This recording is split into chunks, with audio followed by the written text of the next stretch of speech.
Hey guys, welcome to Green Bean Fiction. So in today's video we are gonna see, what if Deku had harem of DC super girls?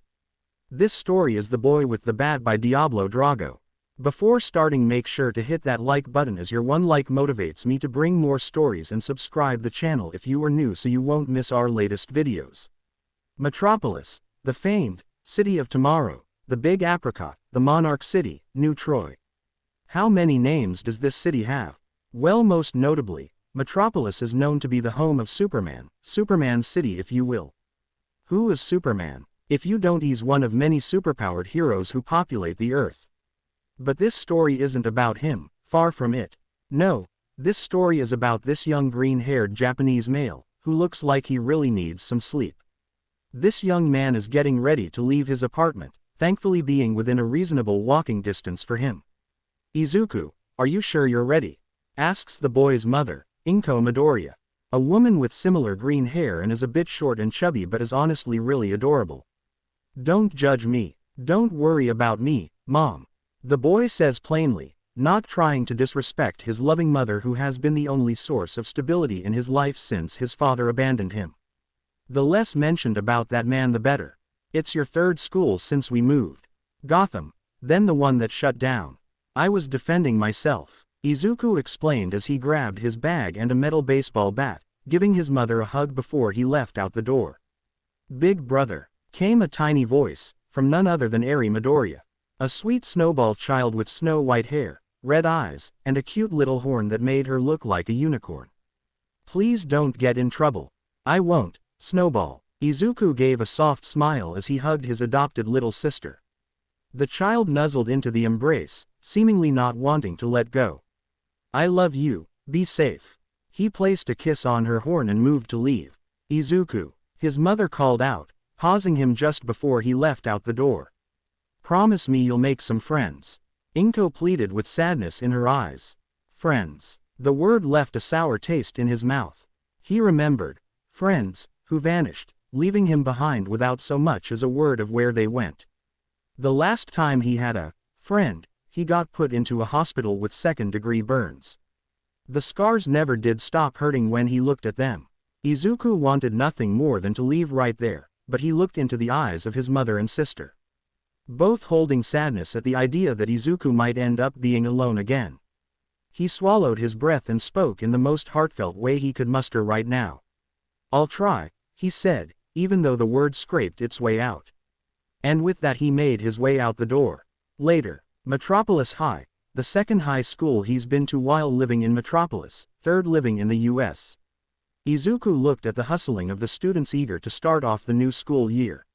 Needless to say, Izuku wanted to turn around and go back home, but he knew if he didn't give this school a try then he'd break his mother and sister's hearts. He trudged his way forward and tried to mentally prepare for the day. The worst thing for him right now is that people make him mad and he needs to blow off steam at the batting cages. Again, for the 5th time in the last 2 months. He wasn't proud of it. But cheaper than therapy, right? I'm just saying, I don't know why I'm being punished for something I didn't do. Izuku turned and saw a tall girl with short blonde hair wearing a navy blue motorcycle jacket with a blue t-shirt under it, red ripped jeans with a Superman belt buckle, and a pair of darker red biker boots. "And we're hearing you say you didn't do it, Kara." Let's reframe our thinking. The woman sitting in the passenger side, and her husband in the driver's seat, were speaking to the blonde. He turned to leave, but then he heard the sound of crunching metal. His eyes widened and instincts kicked in as he grabbed his bat. Izuku quickly returned his gaze and saw the blonde walking away from the car, which now had a bent door and cracked window. "Have a great first day," the woman said to Kara as she walked away. Don't. Whatever feels right for you," the husband called out in turn. Next thing he knew, a school bus pulled up near him, the doors opened and students started flowing out. As he was about to follow, someone bumped into him and fell beside him, turning his attention to a short black girl with her brown hair pulled up into 2 big buns. She had on a long, puffy sweater that was black and yellow and covered nearly her whole body. Underneath the sweater, she wore a skirt over leggings and a pair of big brown boots. The girl seemed frantic as she attempted to clean up the spilled contents of her bag. Izuku silently began helping her. handing her a bunch of what he could only assume to be some sort of science project with how the different mechanical pieces seemed to look. "Thanks," she muttered. "I'm Karen, bye," she said quickly out before running away. He sighed, grateful he didn't have to talk to anybody. Just as he was about to get into the building, he was distracted by the sight of a limo parking nearby. The door opened and out walked a gorgeous young woman with purple hair waved goodbye. She had on a white shirt under a black waistcoat, a burgundy skirt, long knee socks, and black short heels. "Bye daddy," the girl said as she started skipping away. "Z, you forgot your backpack." A man standing out of the sunroof of the limo called out, holding said backpack in his hands. "Thanks, daddy, toodles." The moment Izuku turned his attention back to the girl, she had her backpack in her hand. I guess here in the States people are allowed to use their quirks however and whenever they like, he thought to himself, letting out a small growl as he rubbed the side of his abdomen. Japan had taught him what people did when no one stopped them. "That was weird, huh?" a new girl's voice said to him. She was shorter than him by a couple of inches, athletic, and a red-headed girl wearing a purple hoodie with bat ears, black shorts, yellow, white, and purple striped knee socks, and yellow sneakers. The girl's eyes seemed to widen in recognition when they locked eyes. Just as she was about to say something, Izuku race-walked to the doors. Not wanting to socialize right now. All he wanted to do was get through today and plan how he was gonna avoid people as much as possible. After grabbing his schedule, Izuku went searching for his locker, weaving through the crowd of students while his hand clutched the handle of his bat. He took a deep breath as he finally found the area where his locker should be. "I told you, Hal. I don't believe in the Lantern Corps. Their methods are too extreme." Izuku saw a Hispanic girl arguing with a young man about a green ring that matched the one Hal was wearing. This girl had gorgeous mocha skin and long, flowing brown hair that reached past her waist. She wore a green beanie, hoop earrings, and a dark green shirt paired with a long skirt. Her body was mostly slender, but she had curves around her hips that were impossible to miss. "I don't make the rules, Jess." The young man Izuku guessed was Hal said to the girl. "The ring chose you, there's nothing you can do about it now," he said, making Jess groan in annoyance. Unfortunately for Izuku, his locker was located right between the two. So either he goes between them to drop off his stuff or he stands there waiting for them to leave and they address him as a creep. Not the worst thing he's been called in his life, but he decided he needed to bite the bullet. "Excuse me," he squeezed between them, praying they wouldn't talk to him. "Get lost dude, we were talking." Hal groaned in annoyance. Izuku glared at him for a second but finished putting his stuff away. "And I need to get to my locker, jackass." Izuku growled back, clearly not in the mood. "Word of advice, whatever this core thing is, maybe don't broadcast it in a hallway full of strangers." Izuku slammed his locker shut and walked away, nearly missing Jess smacking Hal upside the head. "First day and I already regret coming here." He took a few breaths, remembering the promise he made to his mother. "Third time's a charm, right? Let's hope today goes well." He definitely jinxed himself there. A few hours passed, a couple of classes went by, and now it was time for lunch. He found a secluded table in the cafeteria and he cracked open his bento. Opening it, the first thing he saw was the sauce writing, "Good luck," along with a small drawing that looked like a rabbit. Izuku smiled lightly knowing that Eri had helped their mom make their lunches. Just as he was about to dig in, he started hearing people yelling. "Leave her alone, you big bully," Jess yelled out, holding a tray and defending the short girl that Izuku bumped into earlier.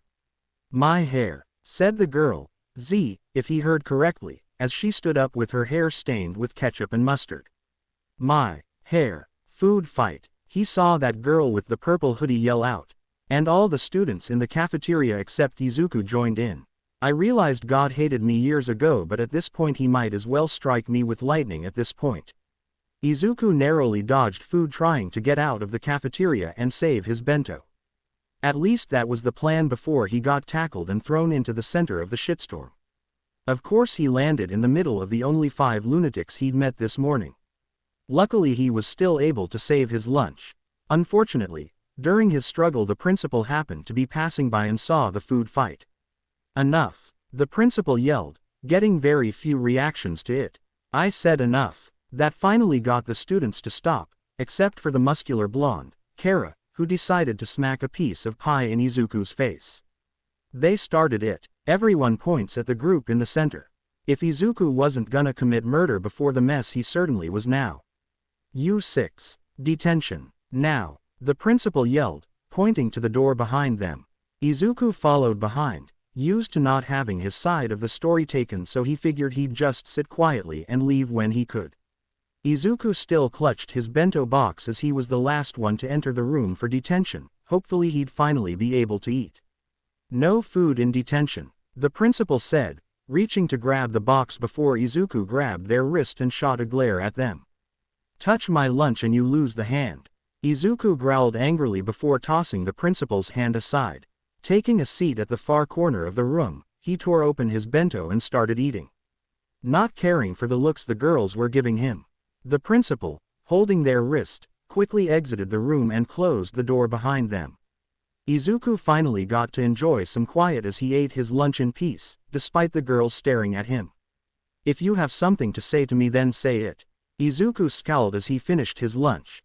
I hope you all have good lawyers. This is real high-quality silk. Z said as she attempted to fix her makeup. What, you're gonna sue me for having better aim than you? Kara replied sarcastically, giving the purple-haired girl a dirty look. I knew you threw those potatoes. Stop. Fighting never solved anything. Jess came between the two, trying to calm things down. Spoken like someone who hasn't seen the world outside their own bubble.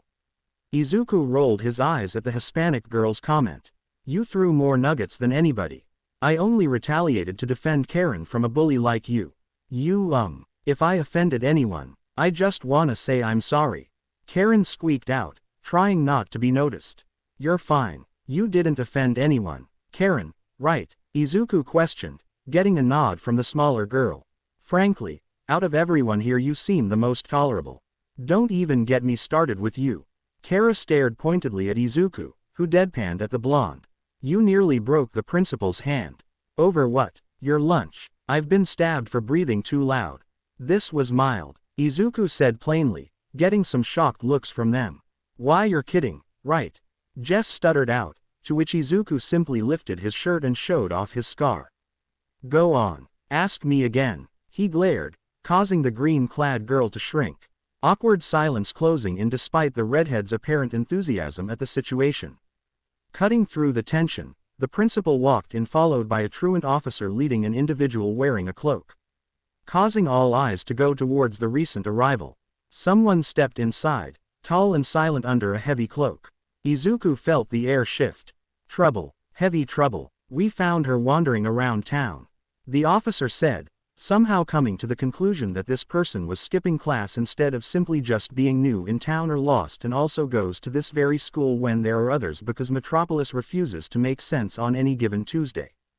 Get in there with the rest of the delinquents while I try and figure out where your homeroom is. The principal ordered, the cloaked girl following said orders and pulling off her cloak and taking a seat. Showing off a woman of surpassing beauty. She had long ebony hair and beautiful sun-kissed skin. She had muscles on her muscles and a figure that any other girl would kill to have. It was like she was an ancient statue carved from fine marble. She wore some slightly revealing armor with a blue skirt with stars, a red chest plate with a golden W on her chest, just below her generous cleavage, golden shoulder pads, and silver bracelets. She had red armored boots and a golden tiara on her head and star earrings. The girls were amazed by the sight while Izuku was somewhat curious but looked away, not wanting to be a part of the drama. She's. Karen began but was left breathless by the woman's appearance. Gorgeous. Z finished for her, equally amazed. As that, Jess questioned, possibly having an idea of who this newcomer is. The Wonder Woman. The red-haired girl in the back gasped with stars in her eyes. Ha, that's no Wonder Woman. Kara laughed heartily, catching all their attention.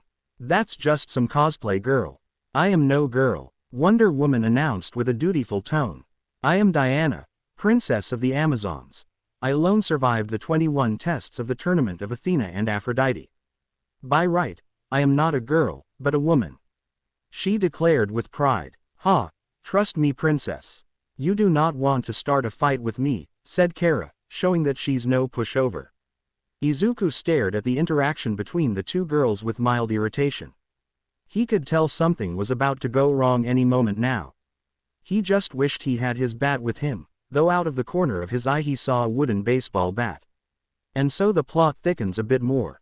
Is this a challenge? Asked Diana as Kara got up from her seat and walked up to her, her face and stature showing her confidence. Sure. Bring it on, princess, she said, putting a mocking emphasis on princess. Very well, you may have the first strike, said Diana, standing proud like a true warrior. Confused by this for a moment, Kara decided to take her offer before taking a bit of a boxing stance before throwing a punch, which Diana easily dodged with a sidestep. Kara was a bit surprised at this as she looked at Diana, who was now to her left. Again, Diana said, retaking her position. Kara tried to punch Diana once more, but Diana merely blocked it with her forearm. She then kicked Kara in the stomach, sending her back only a few inches. Diana looked slightly surprised by this. Kara blew her hair out of her face and got ready to fight once more. She then began to throw a series of sloppy punches that Diana was easily able to block or dodge. Diana leapt from the floor and launched herself from the wall behind her to land behind Kara. Kara then began to punch rapidly over and over, but the princess of the Amazon stepped side to side to avoid them. Why won't you stay still? Kara yelled, flinging her fist with all her strength. Diana raised her arms to block but the force sent her right through a wall. Everyone gasped seeing this, thinking that they just saw someone getting killed. Izuku grabbed hold of the bat, ready to move in and strike. Kara goes over to the hole she made to hopefully see Diana being alright. Oh my gosh, oh my gosh, oh my gosh, are you okay? Kara asked frantically, and Diana answered by leaping from the hole and tackling Kara to the ground. Her previous concern washed away as she once again fought the Amazon princess. Diana grabs hold of a bookshelf and throws it at Kara, who punches it, shattering it on impact. The two rush at one another, ready to fight. Izuku dashed forward with the wooden bat, getting in between the now surprised girls as he swung the bat. Not hitting them directly but redirecting their fists. The momentum thrusting the girls to the ground. Kara looks very much annoyed while Diana looks astonished, all the while Izuku sees that the bat is now broken. Can you two stop trying to recreate Ragnarok in a classroom? Izuku snapped with a scowl, clearly not wanting anything to do with this. He's right, Jess calls out, her ring glowing a bright green as some sort of construct moves the three away from one another. Fighting is never the answer. Yeah, Karen yelled out, getting their attention as she was now dressed in a homemade suit that was literally held together with duct tape. The answer is running away. She shrunk down and tried flying out a window, which was closed, and she flew right into the glass, almost knocking her out. The teacher's coming, Z called out, fixing her makeup, somehow completely unbothered by all the chaos that was happening in front of her. The girls quickly tried to clean everything up while Izuku simply moved back to his seat. Meanwhile, Jess used her ring to make a bunch of bags to carry whatever scraps and books she could. Kara for her part tried to do her best but ended up making an even bigger mess. Karen sat silently panicking, and the still unnamed redhead was still happily vibrating. Leaving Z, who was filing her nails at her desk, to take out a magician's wand. Tup sit OSSSALC Egnarts Nyaga. Z chanted, and the room was enveloped in a bright glow. The principal walked back into the classroom at that very moment. Not seeing any sort of evidence of a scuffle, just the group of students he sent there all sitting at their desks. All of them except Izuku and Z were smiling awkwardly as the principal scanned the room. Everything all right in here, never better, Z said, as she didn't even look at the principal as she was still focused on her personal care. All right, good, the principal said plainly as they reached for a hook by the door. I forgot my keys, all of you behave. And with that they were gone again, and the girls all visibly relaxed. At that moment, the redhead jumped up from her desk in excitement. I knew it, she squealed. I knew it, I knew it, I knew it. I knew you guys were super. I knew there was something going on when I saw you dent that car door, because no ordinary person could possibly slam a door that hard. She exclaimed, pointing at Kara, and I knew because nobody's that strong. Then I saw all that weird tech in your bag, she said, pointing to Karen, and when I saw you suddenly have your bag, I thought, wow, that was weird. She continued, pointing to the violet-haired girl, and when I saw you talking with that hot guy about some ring thingy or whatever, I knew there was something up. She said, pointing to the Hispanic girl. And you, she said pointing at Izuku, I had no idea you'd be transferring to the same school as me after all the gangsters you sent to the hospital back in Gotham, but I'm glad to see you here. That's why I started that food fight in the cafeteria. So we could all meet up together in one place. You, she continued, getting in Wonder Woman's face, I wasn't counting on you, but you just made this a heck of a lot better. Now we can form a hero team and fight crime together because you're all super like me, Barbara Gordon, the incredible Batgirl. She finished, jumping onto the teacher's desk and pretending her hoodie was a cape. After everyone heard Batgirl's crazy explanation, Izuku decided to speak his mind. That is the dumbest shit I have heard all day. Now hold on, Kara yelled out before slamming her hands onto the desk in front of Izuku. How the hell did you send me flying with a wooden bat? Steady yourself, sister. Diana cut in, her voice calming as she looked at Izuku with an amazed smile. This man is clearly a true warrior in the world of man. To control the fist of an Amazon is a feat to be respected. Please, allow me to know your name. Izuku paused, looking up at the Amazonian young woman with an unreadable expression. Unsure how to go about this situation. He couldn't feel any animosity in her tone, just pure respect and intrigue. His instincts weren't able to gauge what was going on. Izuku Midoriya, he sighed, he wasn't even sure why he even answered her. Noble Izuku, I seek your advice. She bowed, knee to the ground and looking up at him in some sort of reverence he could not explain. My mission is to save the world of man and protect it from evil. How should I go about my quest? Okay. Now Izuku really had no clue what to do. One part of him wants to laugh, to tell her to give up and go home. Say that mankind isn't worth the effort and that she should forget ever leaving her island. But as he looked in her eyes, he saw something. Something that he once held and thought died long ago.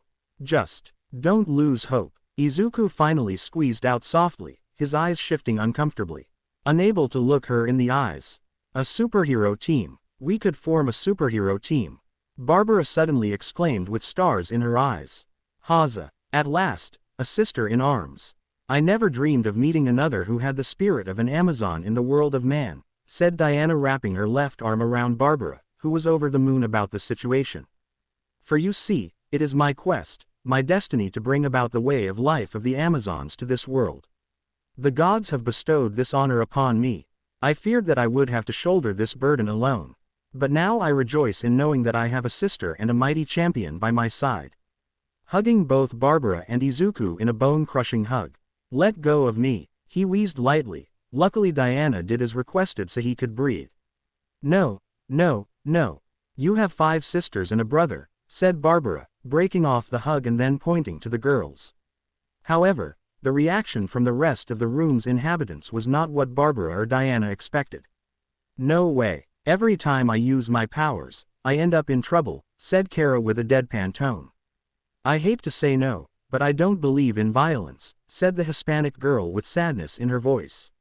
Crime fighting. I'm an artiste, not a police officer, said the violet-haired girl, clearly not interested.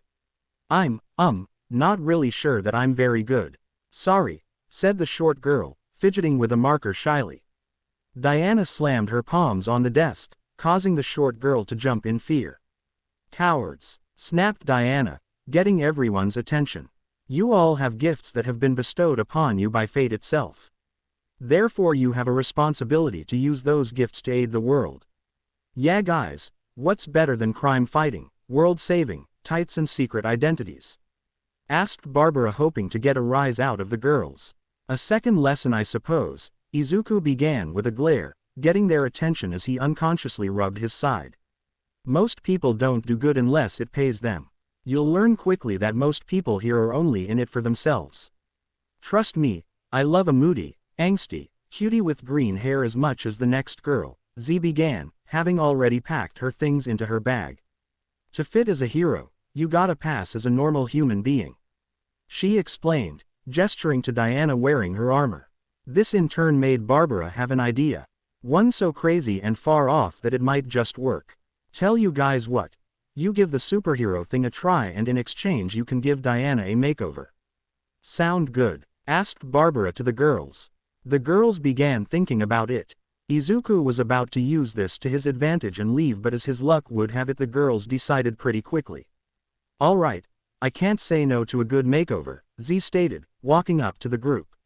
I guess I can give it a try. It could be fun, Karen muttered nervously, rubbing her arm. While I do not condone fighting or violence, I will join this team for Karen's sake, Jessica said, stepping up to the group and placing a reassuring hand on Karen's shoulder. All that was left of the girls was Kara, and she didn't look like she was all that convinced. The group all stared at her for a few moments as she sat with her arms crossed. Sure, whatever gets me out of here early, said Kara as she looked away even though she was eating up the expression. And that leaves Mr. Moody, over there, Babs said, glancing over to Izuku who was almost out the door. No, he spoke plainly as he tried leaving the room, only for a strong hand to grab him by his shirt. Oh, no, if I gotta do this crap, so do you. Kara started to drag him back to the group, which he actively fought against. Yeah, and what was it you said? That some people are only out for themselves. Z said in a teasing manner, though the glare Izuku shot her sent a chill down her spine. There are only 3 people in the world I care about, none of whom are in this room. Izuku continued to fight against the blonde's unnatural strength. The sound of fabric tearing caught them off guard as Izuku's shirt was ripped off his torso. Gasps were heard from the group as they looked upon him with worry and concern. Izuku's upper body was covered in scars. Stab wounds like the one he showed Jessica earlier. Bullets, slash marks, and most concerning, a massive burn scar on his side, covering a part of his back. Stop staring, he growled as he turned a hateful glare to the stunned blonde. XFSIH trees. Z quickly chanted and Izuku's shirt reformed around his torso. With that he left the classroom, leaving the girls in a stunned silence as he made his way out of the school. His mood now soured and a faint feeling of remorse started to burn inside him. He'd said he'd try, he hadn't said he'd succeed. And now he's just walked away from a group who may have been his first in a long time. He shook off the feeling and continued on his way. It was too late now. Izuku grimaced as he walked down the sidewalk, his interaction with the girls still weighing on his mind. A small part of his mind was telling him that he should have stayed back and heard them out, but he shook those thoughts away. He didn't have time to play hero with some random people he just met. Right now he had to focus on something more important, his sister. Izuku had arrived at Eri's school. She had been nervous about it since it was her very first time going to school. Izuku promised it would be okay and if anything happened he'd handle it. His mother wasn't fond of how he phrased it, but she knew he meant well. So after taking a breath he put on a small smile and watched as kids funneled out of the doors. Big brother, Eri called out with a smile as she ran up to him, hugging his leg while he patted her head. Hey there, Snowball, was school okay for you? He asked as he picked her up. Yup, everyone is so nice. We colored a lot too. She beamed excitedly in a way that made him smile. I even made friends. What about you? School was interesting. He paused for a moment while Eri looked up at him slightly confused. Some students thought it was a good idea to throw their food and get a lot of people in trouble. I thought that big kids were supposed to be smart. Eri questioned innocently, getting a laugh out of Izuku. Yeah, I thought so too. At least I was able to finish the lunch my adorable little sister made for me. Izuku teased as he kissed Eri on her horn, making her giggle softly. Did you make any friends, big brother? The words caused Izuku to freeze up the moment they left her mouth. Izuku struggled to find the words to answer her. I tried my best. He hated the sad look on Eri's face when he said that. But there's always tomorrow. It's only been one day, right? He chuckled awkwardly trying to cheer her up. Were there a lot of meanies again? A couple, but I think it was mostly new school year nerves for everyone. Eri seemed to calm down with that answer, but seeing her disappointment Izuku decided to do something for her. How about we go to the mall? I heard there's a lot of fun stuff there. He offered, getting a small look of joy from Eri. Can I get a new dress? She asked with childish hope and joy, which got a laugh out of her older brother. I'm sure Mom won't mind our adorable Snowball getting something cute to wear. He booped her nose, getting Eri to laugh with him as they made their way to the Metropolis Mall. Small time skip. Now at the Metropolis Mall, Eri was excitedly looking over the clothes. Izuku smiles, happy that his sister is able to enjoy something so simple that people tend to take for granted.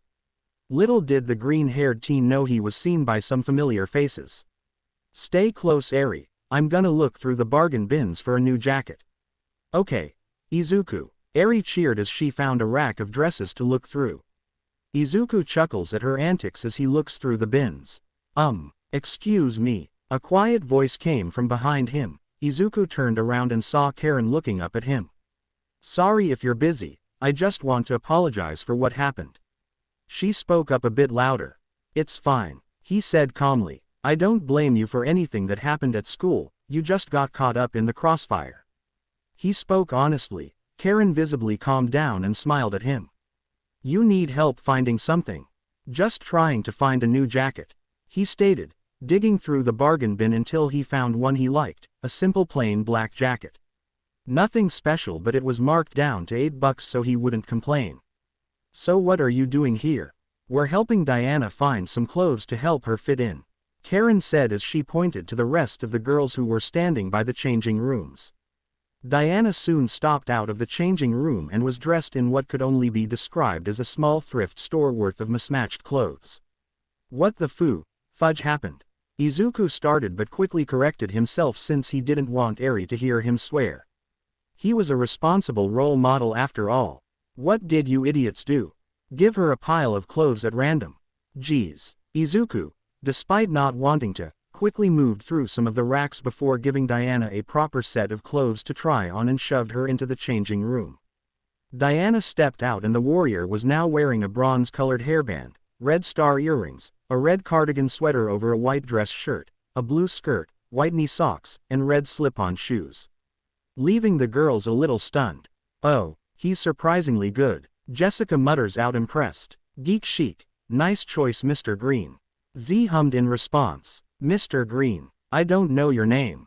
Besides, I'm more interested in how you have a good choice in style, you don't seem like the type. I was raised by a single mother and my godmother is a fashion designer. You do the math, Izuku explained with a shrug. What are you even doing here anyway, Mr. Too good for team-ups? Kara questioned, and before Izuku could growl out an answer, the curtain from the changing room next to the one Diana used opened up. Big brother, look. Eri cheered as she stepped out wearing a cute pink set of Neko-themed clothes with some matching cat ears.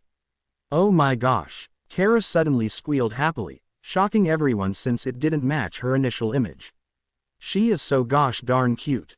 Look at her, she's like a little baby unicorn, she cooed softly before realizing they were staring at her. I mean, she's a cute kid, yay, she coughed lightly hoping to get the attention off of her. Eri stared in awe of the girls that her brother was talking to. Her innocent mind connected the dots inside her head as she looked at the group. Izuku's brow arched in slight confusion as he saw his sister giggle and smile as she danced in place. Yay, my big brother made friends. She cheered, hopping up and down like an excited bunny. Snowball. The thing is, Izuku attempted to explain before Babs jumped in to cut him off. We're his bestest friends. The redhead cheered, wrapping an arm around Izuku's side. He told us to meet him here while he picked up his little snowflake sister. She added, making Eri squeak happily. Big brother has friends. Mama is gonna be so happy. She pranced in joy, and Izuku wasn't gonna be the one to ruin his sister's happiness. Eri, how about you change out those clothes so we can go pay? I'll be right out here talking with my friends. He gave Babs a slight glare that luckily went unnoticed by Eri as she hurried back into the changing room. Listen, you can be mad at me later. I just think that you've got so much potential to be AH, Babs started to explain before Izuku grabbed her by the shoulders and looked her dead in the eyes. I am not a hero, he said with a low hate-filled tone for the word as he focused on the rest of the girls. The only reason I am going to be around you all is because Eri seems to like you idiots. So let me make one thing very, very clear. His gaze grew dark as the girls shook under his presence. If Eri gets hurt because of your hero bullcrap, I will personally rip out your eyes and shove them down your throat so you can watch my hands rip your carcass open." He growled angrily, the girls huddling together as they shook with slightly scared expressions.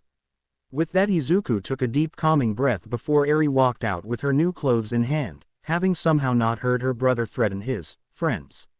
Izuku paid quickly, Eri humming beside him, leaving the girls behind as they pondered what just happened. "My heart is pounding in ways it hasn't before," Diana commented, her face slightly red. "Is that a common occurrence in the world of man?" "No, I don't think so," Jessica muttered out softly. "That was kind of hot," Karen said with a faint blush, shrinking as the rest of the girls stared at her in confusion. "We should probably go before Mr. Moody and the adorable Snowball leave without us," Z said, following after them as tried to hide her own blush. "Time skip. Okay, why the heck are we up here?" Izuku questioned, holding Eri's hand in his as the child was somewhat confused. The reason being that Diana for some reason thought bringing the group to the top of a building was a good idea. The girls and Izuku were lined up as Diana, now dressed back into her armor, walked like a drill sergeant as she looked over her apparent team. "If we are to work together as heroes of the world of man, we must be able to function as a unit," Diana began as she walked in front of her team and a slightly confused Eri. "I'm not a hero," Izuku said plainly, but was frankly ignored by everyone except Eri, who looked up at her brother like he just said the earth was flat. "You," Diana yelled out suddenly, pointing at a surprised Jessica Cruz. "Name, rank, skills." Hi, I'm Jess. I'm a cadet in something called the Green Lantern Corps. And," the Latina girl tried to find the best way to explain this, "I was given this power ring by these weird aliens. They are sort of like space cops and they patrol these different sectors. You know what, the whole thing is really complicated. I can make stuff with this ring." Jessica created a potted plant construct from her ring. "So cool. Try a pogo stick," Babs called out, to which Jess obliged by conjuring the request from her ring. "A burrito." Jess made one. "A mucho megarito supreme with the works." "I think we get it." Izuku sighed as Babs bashfully looked away. "With this tool of the gods you could create anything you wish." Diana took Jess's hand to inspect the ring. "In theory, yes." The Latina girl looked visibly nervous as she took her hand from Diana's grasp. "But I believe that violence should never be the answer. And yet there are many times where your only hope is to use violence." Izuku continued to add his 2 cents, which got him a look from Jessica, but she chose not to say anything. "It is very noble of you to stick to your ideals." Diana smiled at her comrade. "And how shall you be known?" "Green Lantern." In a flash, Jess was dressed in a form-fitting green and black costume, 2 streaks of green lining her hair and a lantern symbol over her right eye. "It sort of comes with the ring. And yes, it can get kind of confusing at times." "Good." Diana makes her way over to Babs, who was fiddling through her backpack. "And what of you, Batgirl?" "Oh, all sorts of really cool stuff," the redhead said excitedly as she fished out a purple and yellow batsuit from her bag to put on. "I may not have super cool advanced alien ring thingy, but I have lots of gadgets. All bat themed, of course. Batarangs, bat grappling hooks, you name it. All of which I was so close to using to show off my stuff to Batman when he was fighting Professor Pig on the roof of this building. Then Robin had to show up and ruin it because he got captured, so Batman had to go save him. Professor Pig got away, but luckily he's not really much of a professor anymore and more of a ground pork thanks to." Barbara rambled on until Izuku came and slapped a hand over her mouth to shut her up. He gave her a look that basically told her to stop talking. Izuku took his hand off her mouth and she took a short breath before continuing. "So yeah, I never got to show Batman what I can do before I moved here." She finished with a nervously laugh. "You seem to lack focus," Diana said, much to Babs's confusion as the Amazon moved on to the next person in line, Zatara. "What is your chosen moniker?" "Well, certain cuties with green hair can call me anytime." The purple-haired girl gave Izuku a wink, which got a shocking reaction from him as he blushed and looked away. Eri even giggled at his blush. "But others can call me the mysterious, the fabulous, the awe-inspiring Zatanna." In a flash of light, Zatanna was now dressed in a more formal stage costume. "And tell me, what are you capable of?" Diana questioned in intrigue from the magical display. I can turn a red heart black. Zatanna began, turning an ace of hearts into an ace of spades. Ever seen a jumping jack? She made a jack of clubs disappear. Go ahead, check behind your ear. Diana did so and pulled out a jack of diamonds. What dark magic is this? Diana gasped in shock as she watched Zatanna pulling a seemingly never-ending rope of handkerchiefs out of her top hat. So cool, Eri cheered in childlike wonder, making the magician smile as she reached into her hat. Well then, I think my sweet little audience deserves this. Zatanna pulled out a green stuffed rabbit that made Eri's eyes sparkle. Thank you, thank you, thank you. Eri quickly took the stuffed toy and snuggled up to it, making everyone there coo at the adorable sight. I see that you possess a great amount of style and a good heart. You must learn to channel that energy into a cause. Our cause, Diana explained seriously. And this uniform will not suffice, think of another. What's wrong with my outfit? Zatanna asked in shock, looking over herself in mild anxiety. Nothing is wrong with it per se, it honestly looks really good. Izuku piped up, surprising them that the grump was actually saying something positive. But it's not good for combat. The shoulder pads restrict your movement, that top hat completes the magician look but it's unnecessary and the bow tie could be grabbed and used to choke you. Fishnet stockings will get caught on something and offer no protection. And heels are a hazard in general. He lists off, making a few good points as they paused to look at him. So you think I'm pretty? Zatanna's mood lifted and with it her flirtatious smirk also returned. Super pretty, Eri said, happily hugging her new toy. Right, big brother? She looked at Izuku expectantly. Yes, Eri, Z is a really pretty girl. Izuku relented under his sister's puppy eyes. He just can't say no to her when she does it, and Eri knows it. Plus, it seemed Z really enjoyed the compliment. Maybe you should try a cape, Barbara suggested, covering her face with her cape for emphasis. Making Z contemplate the idea, Izuku decided not to mention the potential dangers of capes so as to not ruin her mood. Karen, what do you offer to the team? Diana asked as she made her way to the shorter girl, who was busy trying to put on the armor she had on back in the classroom. Patching some of the looser pieces with duct tape, which would only be mildly concerning. Karen spoke barely above a whisper, clearly not wanting to be the center of attention right now. I'm still trying to figure out all of the kinks. She pressed a button and in a glow of yellow she shrank, sighing as she landed in Izuku's hand. You built a suit to shrink yourself out of literal junk and spare parts? Izuku questioned, actually impressed by the amount of ingenuity Karen must have to do with such. You're like a fairy, Eri cheered excitedly as Karen seemed to blush at the attention. But I'm not supposed to shrink. I wanted to make myself grow. Karen groaned softly as she flew. The wings aren't supposed to buzz like that. The rocket launchers I made keep blowing up in my face. This thing was supposed to make me bigger and stronger. And now I'm just a puny insect.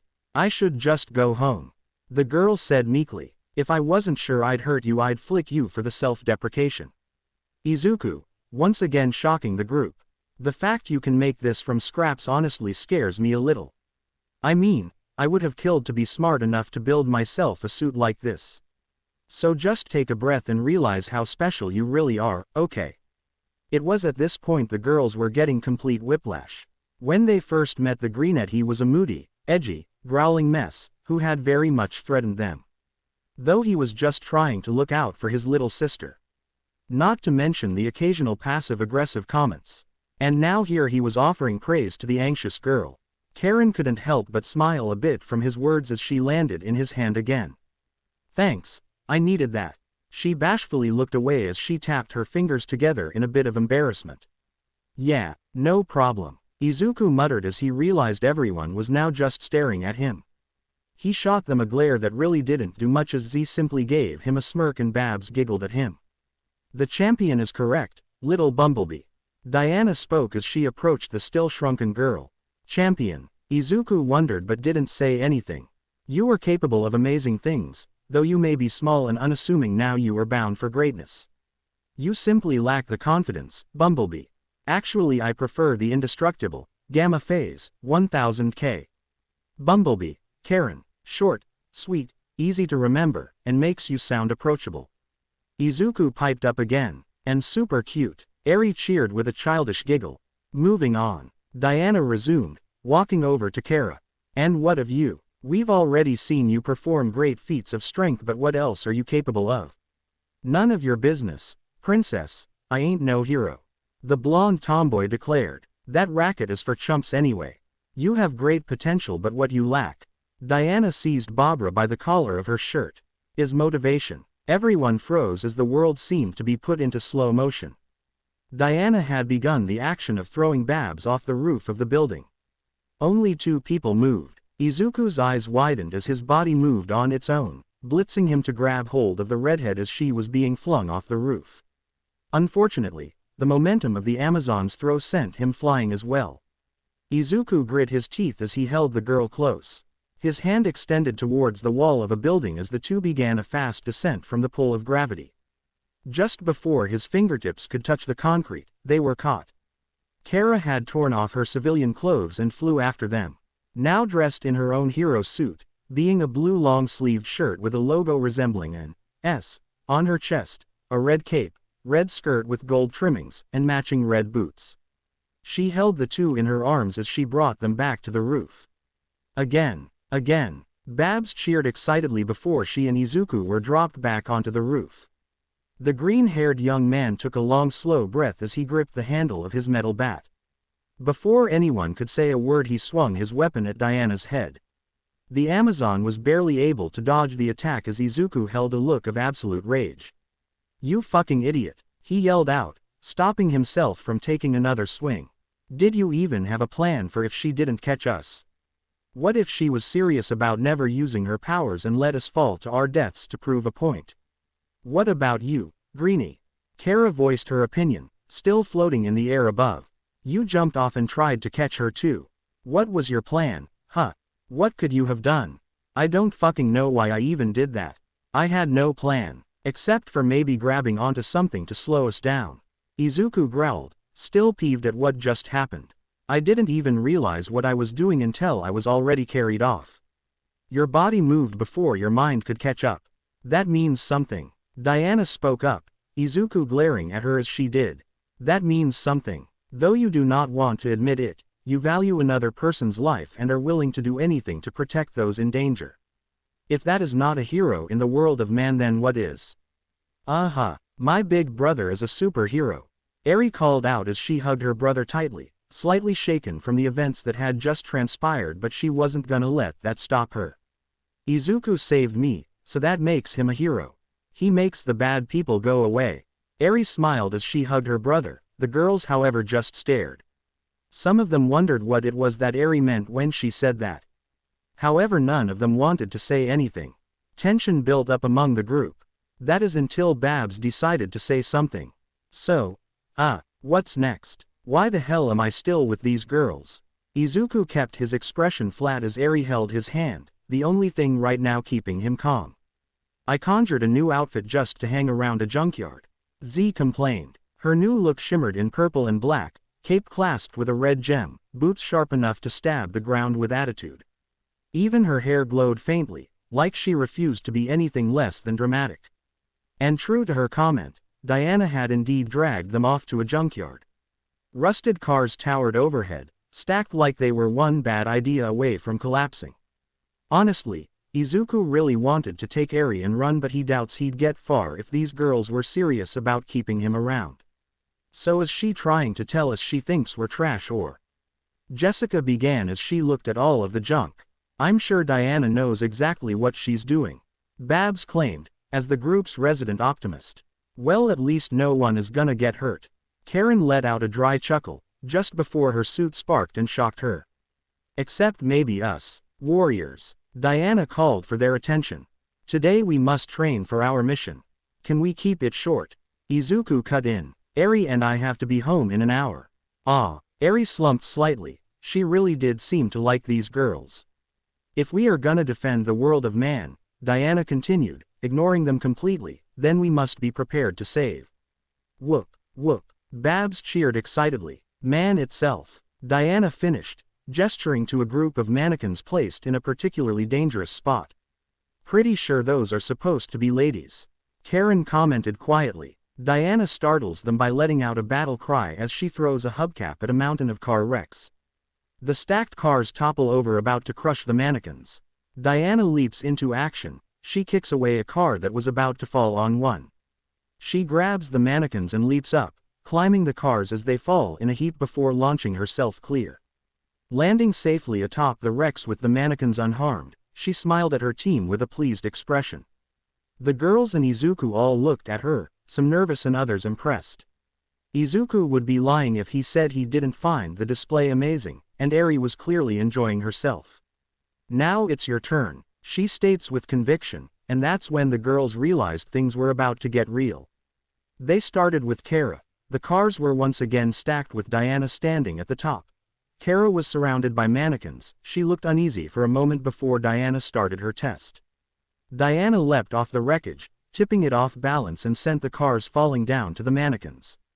Kara, in her split second of thinking, flew straight into the oncoming threat, crashing into the cars and swinging her fist.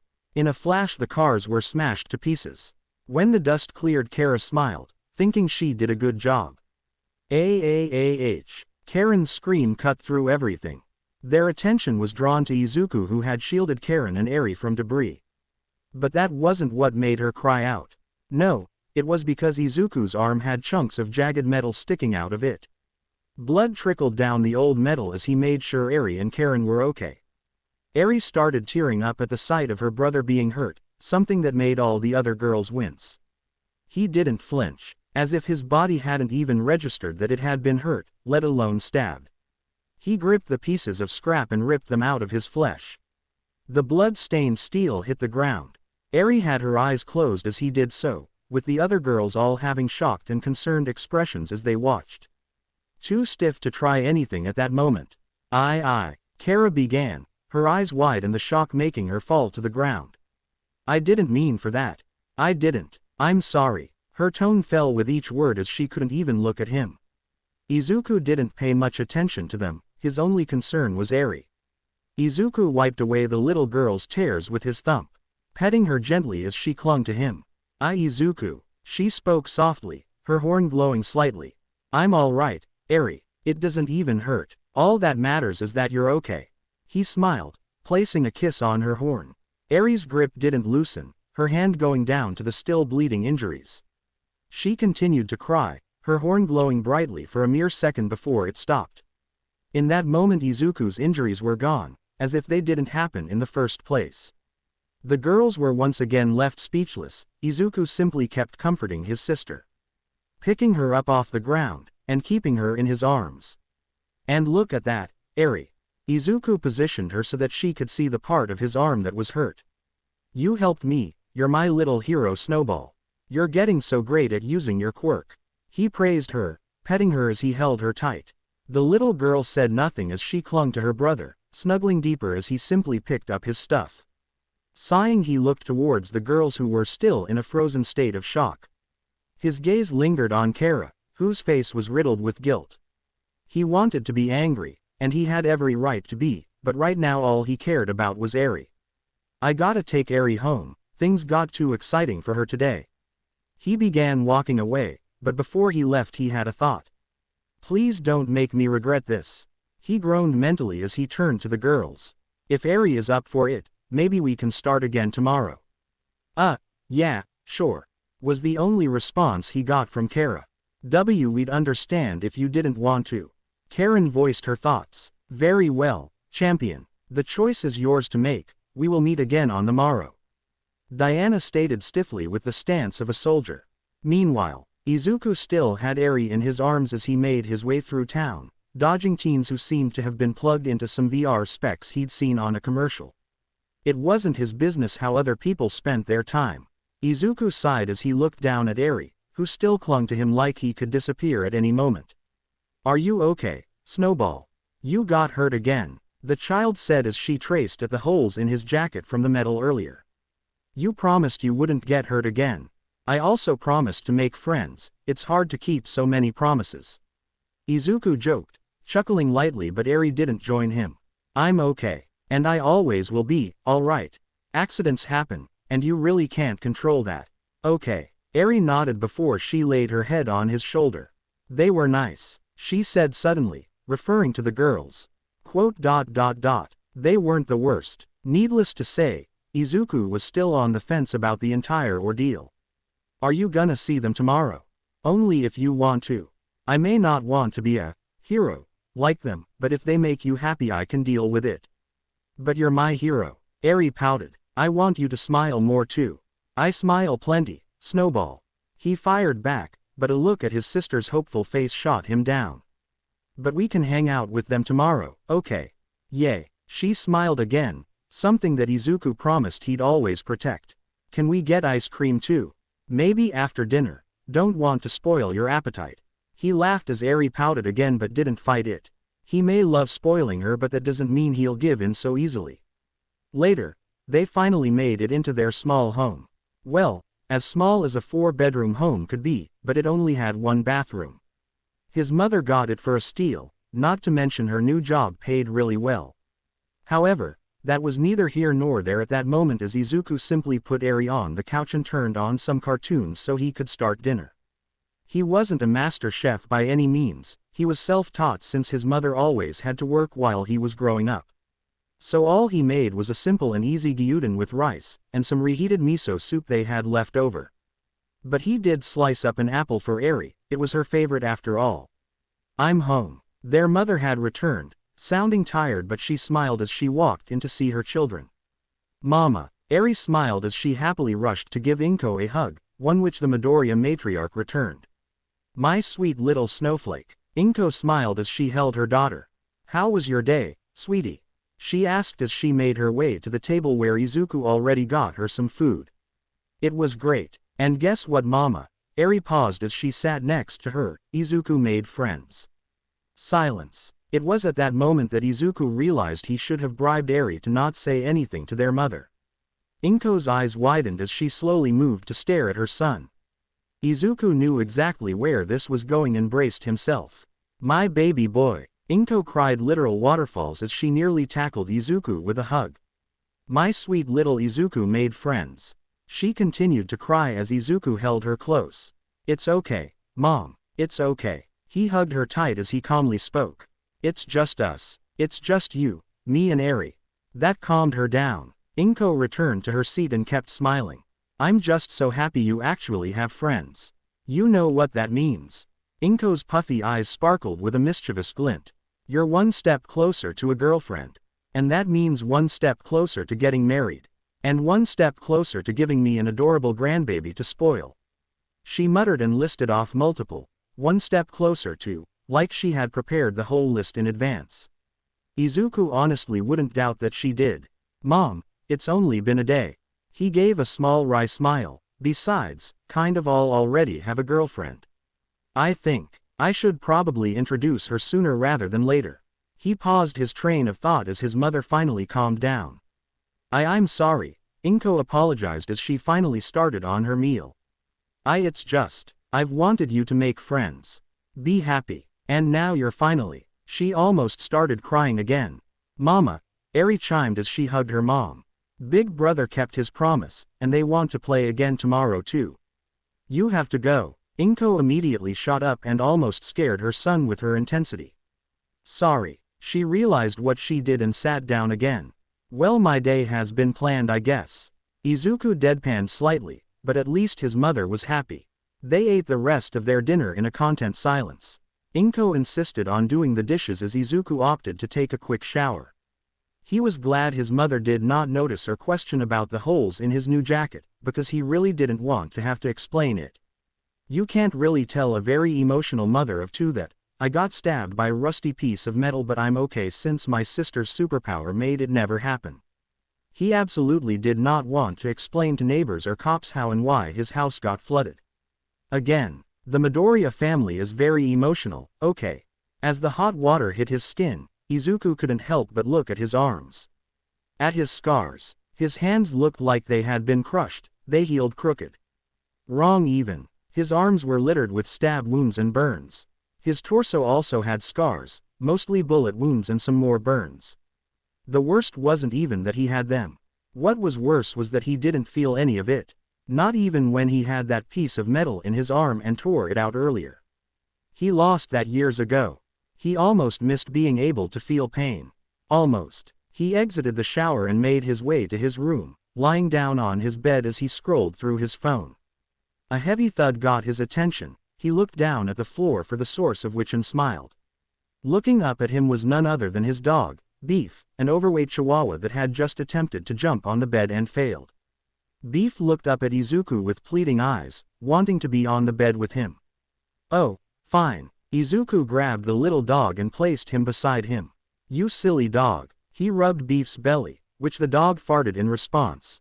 Izuku stared at him, but smiled. You're unbelievable. I met some weird girls today. Strangely didn't hate their company. He vented to the oblivious dog. Mom and Eri are happy that I have friends now, but I still don't know. Everyone else I've ever called a friend before has betrayed me or just abandoned me. I thought I could get along fine without them, but now Mom and Eri have it in their heads. I don't want to disappoint them.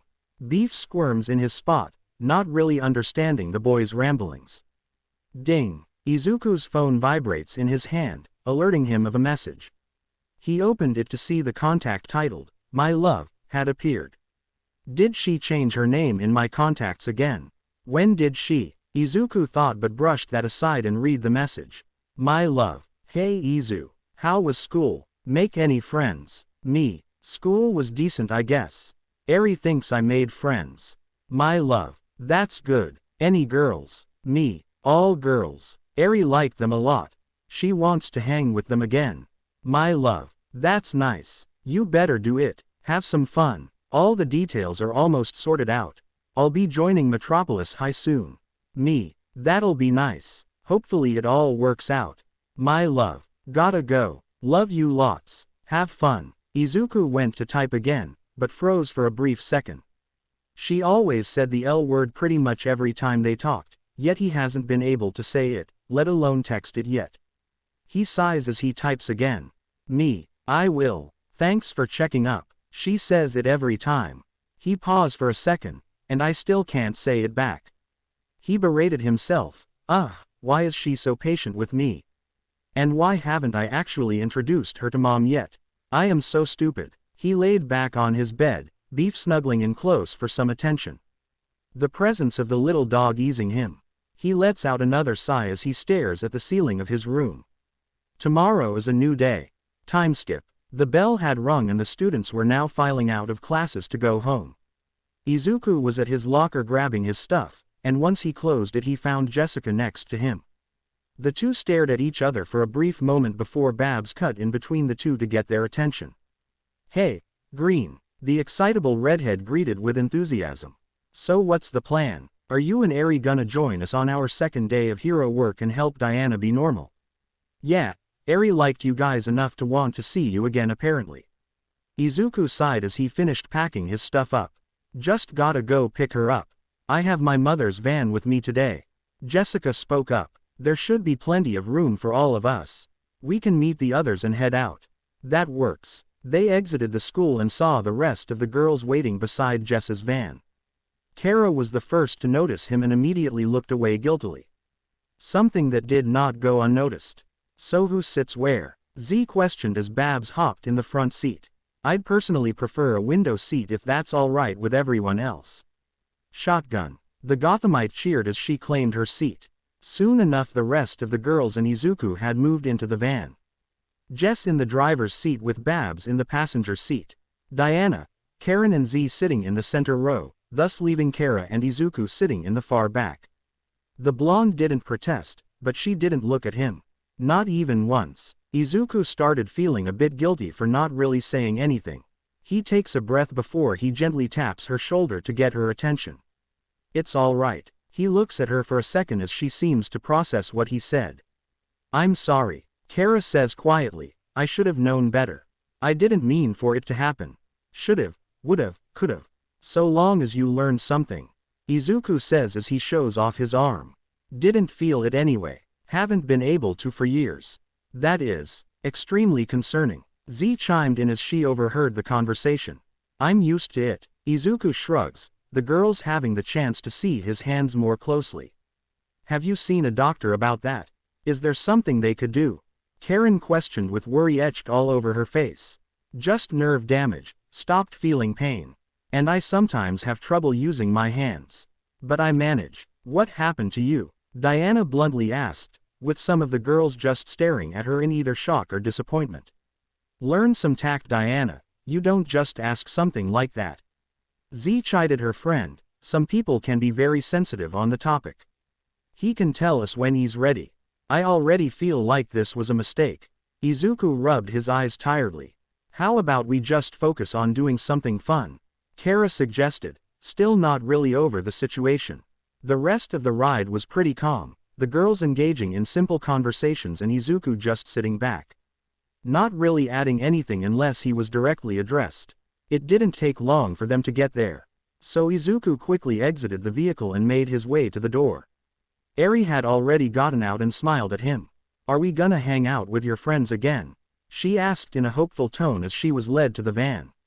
Yeah, we're gonna do something that isn't solely hero-focused, Izuku said as he took Eri's bag and put her next to Kara. Hi, Eri said cheerfully as she took her seat next to the blonde girl. Kara froze on the spot when Eri looked up at her, still smiling. Hey, she greeted her nervously. What are we doing today? Eri asked. We're gonna teach Diana how to be a normal teenager, Babs said as she pulled out a map. And I know just the place to start. Timeskip. Normal Teenager Lesson 4. Pop Culture. Babs had brought them to a comic store. Culture. Z questioned sarcastically as she picked up a comic book. As if this could be called culture. Oh, no way. Babs cheered as she took the comic from Z's hand. It's the super rare Batman Giant Super Special with a limited edition pull-out Batman poster. She held it overhead as a prized possession. I would kill for this. Barbara. Diana took those last few words seriously. We must protect the innocent, not engage in needless slaughter over material goods. Calm down, it's just a figure of speech. Just a way people add emphasis to their words. Izuku joined in as he looked over the manga section, before scaring the girls when he suddenly grabbed something that caught his eye. The complete Demon Slayer collection. And it comes with posters. $100. That's a steal. Izuku, look. Eri quickly pulled out a DVD box. Kirby. Right back at ya. And it's super cheap. Only $30. Practically giving it away at that point. Izuku and Eri quickly head to the checkout to pay for their desired items, leaving the rest of the girls a bit stunned. Well, they're two peas in a pod, all right. Z giggled at the sight of the siblings getting all excited. They are people, not vegetables. Diana commented, only to get stared at again. Is that another expression? They nodded at her. So what's next? Babs pocketed her new comic since she actually had enough money for it. I saw a burrito cart on the way in. Jessica suggested. This would be a good way for Diana to try using an expression. Go on. As she led the Amazon out towards the vendor. I will kill you for a burrito. She yelled, scaring the vendor away. Accept my payment or die. She chased after him with the girls chasing after her. Your friends are weird, Eri said as she followed her brother after them. Little did any of them notice a group of dazed teens all wearing VR goggles walking along the side of the road. After the whole debacle of Diana's misunderstanding, and Izuku having to be the one to keep the man from pressing charges. The greenette left a really good tip for the guy when he bought some burritos for the group. Now they were sitting in the van, each eating a burrito as Izuku stares blankly at them. You all owe me, he sighed as he watched Eri enjoy her snack. So does anyone else have an idea of what to do? Babs asked, getting varied looks from the rest of the group. I think Izzy here should pick. Kara puts the spotlight on Izuku as he thinks for a moment. There's some batting cages I visit regularly nearby. Izuku suggested, that or we can just see a movie or something. Also, why, Izzy? So we get to watch the cutie flex a little. Z smiled flirtatiously, count me in. So we're all in agreement. Diana asked, getting a quick round acknowledgement. Excellent. What are batting cages? Ding. Oh, Izuku pulled out his phone. Looks like my girlfriend saw us earlier, he said as he pulled up a picture that his partner had sent him, one that had him and all of the girls running after the Amazon because of the misunderstanding earlier. She must have been out shopping with her friends. Crazy coincidence. The girls were all silent as they all stared at him. Eri being the sole exception since she was young, and already knew her brother's relationship status. When Izuku finally looked up from his phone, he noticed them all staring at him. "What, you have a girlfriend?" Z yelled out first, as if she had been caught in some sort of scandal. "Mr. Broody, Green, doesn't need friends," Kara yelled, even though she was right next to him. "Okay, I get it, but why is that such a shock?" "I mean, not hard to understand," Babs began as she went, detective mode. "It's clear that Mido here is strong, and also crazy protective of loved ones. Not to mention good with kids. Something that a lot of females find very attractive. What is a girlfriend? And how is it any different than any of us? We are friends and we are girls." Diana questioned, curious on why such a thing would cause a ruckus. "A girlfriend is a girl that a person has a romantic relationship with." Karen blushed slightly as she explained. "Oh," Diana said, "what is romance?" Ding. Izuku's phone went off again. Izuku sees that he has been sent another picture. But once his eyes landed on it, he rushed to put his phone away. His face was red, and he was frantically looking around him. Though he did lock eyes with Kara, who was also visibly red as she had clearly seen what Izuku had just been sent. So, Kara tried to say, but the words died in her throat. "We never speak of this," Izuku said plainly as he tried to readjust himself. The rest of the girls, besides Eri, looked at him but relented. "So, batting cages. Yeah, that sounds fun." Jess, feeling a wave of second-hand embarrassment, quickly started the van and drove off. Later, the Metropolis batting cages, stationed in Metropolis Central Park. The group had walked into the building, and the moment they did, the worker behind the counter looked scared. "Oh, dear Lord, he's back." The worker ducked behind the counter, alerting the manager that was nearby. "You better have your own bat this time." "Yes," Izuku groaned, showing off his metal bat he carries everywhere. What?" Jess voiced as she and the rest of girls looked confused. "I come here whenever I'm stressed and need to blow off steam," Izuku said plainly, the manager side-eyeing him as he registered at the front desk. "I'm here a lot. This kid spent 6 hours swinging and broke 6 of our bats." 6. "And I paid for them," Izuku said as he led the girls to his usual spot. "I don't know if I should be impressed or worried," Babs stated as she took a seat on a bench. Izuku rolled his eyes as he took off his jacket. Z was definitely eyeing him as he did so. Though Kara was busy looking at Izuku's scars, looking away as Izuku readied his bat. "So what is the purpose of this?" Diana questioned as she watched Izuku get into a stance. "See that contraption over there?" Karen began, pointing over to the pitching machine that was a short ways away from them.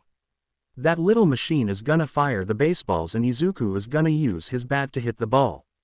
It's pretty straightforward. This kind of place is typically for the sports types to train for their games.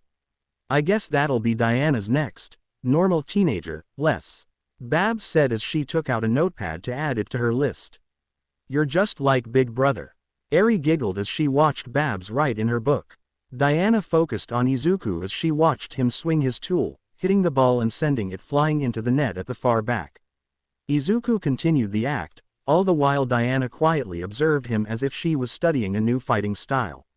"Careful, Diana, you might burn his clothes off if you stare too hard," Z said playfully, though I wouldn't mind that at all. The magician cooed as she watched the boy use his muscles. "Bad." Eri quickly appeared with a spray bottle and started spritzing Z with it. "No horny, not the makeup." Z pulled out her compact and started to survey her looks for damage. After Izuku had taken a few more swings, Diana had decided that she wanted to give it a go. Izuku helped her the best he could without getting too close. "So you're gonna start by holding the bat with your fingers, and not your palms. You'll have more control if you align your knuckles. And have your feet shoulder-width apart and your knees bent a bit," he started explaining, gently coaxing Diana's stance. "The important part is keeping your eye on the ball, and when you swing you need to move with your hips. Once you make contact, follow through." "I see. Thank you, champion." Diana smiled brightly, before her eyes focused like a hawk as she awaited for the pitching machine to start firing. The machine shot a ball at Diana, and the Amazon swung with full force. A big mistake as the moment the ball hit the bat, it broke and the ball went soaring. right back at the machine and into the tube, jamming it. The pitching machine shook before it blew up, sending balls everywhere and for all the girls to look shocked. "Oh, no, there's two of them," Izuku heard one of the workers whisper. "I'm just gonna go pay for that." He let out a heavy sigh as he followed the worker. "I fear I have made some sort of error," Diana muttered as she and the rest of the girls left, hoping they didn't get their friend banned from the establishment. Later, Izuku rubbed his eyes as he walked out, already regretting everything he's done today. He walked back to the van with a groan as the girls waited for him, looking at him expectantly for an answer. "Surprisingly, I'm not banned. But I did need to pay for the damages, so now I'm down $300. He groaned. "I've spent more today than I have in the last 2 months. "We'll pay you back," Z said as she looked a bit guilty. "I deeply regret my actions, champion." Diana bowed deeply, much to the chagrin of some passerbys. "I will accept whatever punishment you see fit. I will right this wrong with my very being if need be. Just don't worry about it." He looked away. "Let's just get through the rest of today without breaking anything, please." "I don't know why you're so worried, it's not like you're strapped for cash," Babs commented, as if property damage didn't faze her. "Oh, yeah, she's from Gotham. What do you mean by that?" Karen asked with a raised eyebrow. "Oh, yeah, this guy's loaded. Gordon, it was a small check. I don't think it counts as rich." "Small. The mayor of Gotham City gives you a check for over 10 million signed by Bruce Wayne and you think that's small?" "Excuse me, what?" Kara's eyes widened as she stared in shock. Babs took out her phone and pulled up a picture she had saved. It showed Izuku, wearing a dapper suit as Z put it, shaking hands with the mayor of Gotham City. Between them was the comically large check reading the amount of money stated and signed by the legendary young billionaire Bruce Wayne. Gotham City's former police commissioner James Gordon standing in the background clapping. Izuku himself in the picture was more confused and somewhat embarrassed. Izuku held a blank expression as the girls turned to him. Most of them were shocked, and others impressed. Babs gleamed proudly as she seemed to recall the news from that day. Such a nice day for Gotham. Imagine waking up and seeing the news that, Babs began before Izuku slapped his hand over her mouth to shut her up.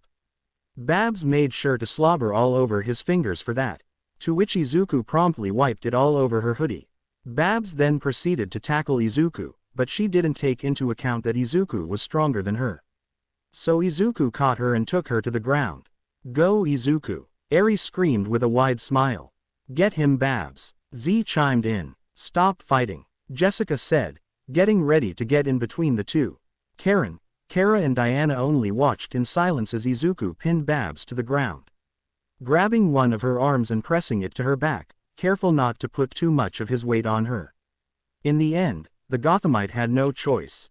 Uncle, I give." Babs squirmed as Izuku let her go, the redhead pouting as she saw him give a small smirk. "So what's our plan now?" Kara questioned, to which most of the group shrugged. "I gotta head home soon," Jessica voiced timidly. "My moms are gonna need the van tomorrow and I'd rather not risk anything. But I can drive everyone home." "No need for that," Diana smiled as she pointed off into the park. "My temporary lodging is located in that forest there. I believe the world of man refers to it as roughing it." "Diana," Karen begins in slight worry, "that's a public park. Meaning anyone can see you and report you to the police." Z said simply, "Or worse, attack you while you sleep or who knows what else. I am well equipped, so I doubt any ruffian could ever get the chance to strike me down," Diana said proudly, puffing out her chest. "And for when the winter hits," Izuku voiced out plainly, getting some silence from the warrior woman. He groans lightly, a thought in his mind that he doesn't speak. "You can live with me, Izuku and Mama," Eri suggests excitedly, Izuku's eyes widening slightly at his sister. No, I could not bear imposing on my comrades," Diana denied. "I have all I require. Trees and tarps for shelter, game to hunt, and a stream for bathing and drinking." "You're coming with us," Izuku states firmly, getting some odd looks from the others. "You may say you're all right, and yes you are strong, but there are still far too many risks. We have a spare room that should be plenty big enough for all of your stuff. Now lead us to your camp." Izuku spoke in a stern, responsible tone. It was clear he wasn't taking no for an answer. Plus, if his mother found out one of his friends was homeless and he didn't do anything, she'd be pissed or disappointed. Izuku didn't know which one was worse. Of course, champion. Diana relented, but gave a small smile. It would be rude of me to not accept the offer. Very well, I accept. My, the cutie with a sleeper build is getting bolder, I see. Z teased with a smirk. Oh, what sort of debauchery could you ever be planning? I'm pretty sure anyone who would try anything on Diana would end up in the morgue. Izuku stated flatly, and Diana's unnerving smile made it hard for them to respond. And so the group had made their way into the trees of Metropolis Central Park. Passing through bushes, branches and happening upon a squirrel that Eri named Timmy, before giving it some nuts. Until they finally got to Diana's campsite, which was for the most part in the branches of a tall tree. It isn't much, some weapons, armor and some other essentials was all I could carry on my vessel for my journey. Diana stated as she climbed up the tree and threw down a couple of her belongings. Needless to say, Kara was the one to carry all of the weapons since she was pretty much the only one guaranteed not to be sliced by the blades. Babs even found the cloak Diana had worn the day they met her, which was actually a bear pelt that Diana had made her first night in her camp from a bear that had tried taking a bite out of her. Jessica threatened to burn it for some form of retribution but was stopped. Hey, Diana, what's this? Kara questioned as she held up a glowing golden rope. That is the lasso of truth, Diana began, a relic of my people. Whoever is caught in its hold will have no choice but to speak the truth or suffer great pain. Hearing this, Kara had a small smirk as she swung the lasso and threw it at Izuku. The rope glowing as it tangled around his torso. His eyes widening as he looks at the blonde as if waiting for death itself. So, Greenie, Kara started off with a cackle. How do you meet your girlfriend? She stalked me for about a month and a half before I confronted her and she gave me a love letter. Izuku clenched his jaw, but he was unable to stop the words from flowing. She said she started following me because I had saved her from the rich douchebags from our old school East High that got most of the football team and staff sent to the hospital and arrested for terrorizing the students. That was you? Jess questioned in awe, and a slight hint of fear. I remember seeing all that on the news but they were all so vague about the details. Second question. Babs cut in, wanting to join in. What was it that caused you to accept? What was the first thing that you noticed about her? That was 2 questions. Izuku stated blankly, but they chalked it up to being the because of the lasso. And it was her eyes. Eyes tell you everything, whether someone's lying, or setting you up to bleed. In her eyes she was desperate for love and she needed understanding, not rejection. She's actually really sweet but it can come off as clingy or creepy to others but I don't really care what they think. She texts me every morning, and every night she asks about my day. Sometimes I think she can't be real. The thought of someone being so enamored with me seems like a sick joke. Izuku's rant cut as he slammed a hand over his mouth and ripped the rope off of him. His breath was ragged as he clenched his fists. He glared at the girls for their little act. Diana was also very disappointed with her team and she made sure they knew it. And what made it worse was that even Eri was mad at them, and they couldn't handle the adorable angry pout she gave them. After gathering the rest of Diana's things and loading them into Jess's van, everyone was silent the entire drive to Izuku and Eri's home. Kara keeps sneaking glances at Izuku but never says anything. Babs the energetic one was quiet and still.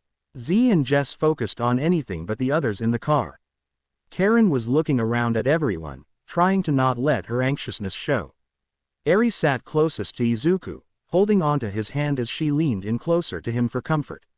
Izuku, Jess began as she parked her van in the driveway. Be honest with me please. Do you walk almost 10 miles to school and back?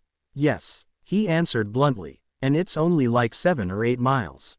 Why? It's good exercise. Besides we only have the one car and mom wouldn't be able to drop me and Eri off before she can go to work. What about cabs? Or buses? Karen asked in concern. I personally don't trust them. Being in a small space with complete strangers and having to trust them to actually bring you where you need to go doesn't sit right with me. Never has since. He paused, taking a deep breath. He's shared enough secrets for the night. Since what? Kara asked in quiet concern. She's done plenty of damage already, but she wants to make it right. Drop it. Izuku took a breath to calm down. I have my license and everything. I just haven't really gotten around to getting a car. With the amount of capital you have saved up, I have no doubt you can pick out a real beauty. Z mentioned, trying to lighten the mood a bit. Izuku and the girls started unloading the van and gathering Diana's things. Izuku paused for a moment, realizing his mother was home and was about to meet the random group of girls that he's been entrapped by. He unlocked the door and led the girls inside. Mom, we're home. Coming, sweetie. Inko quickly left the kitchen and made her way to meet her children at the entrance. Only to freeze on the spot when she saw her son and daughter with another 6 girls. Mom, Izuku cleared his throat as he passed the point of no return. These are my new friends. Oh. Inko's eyes widened, faint tears starting to peek over the edge.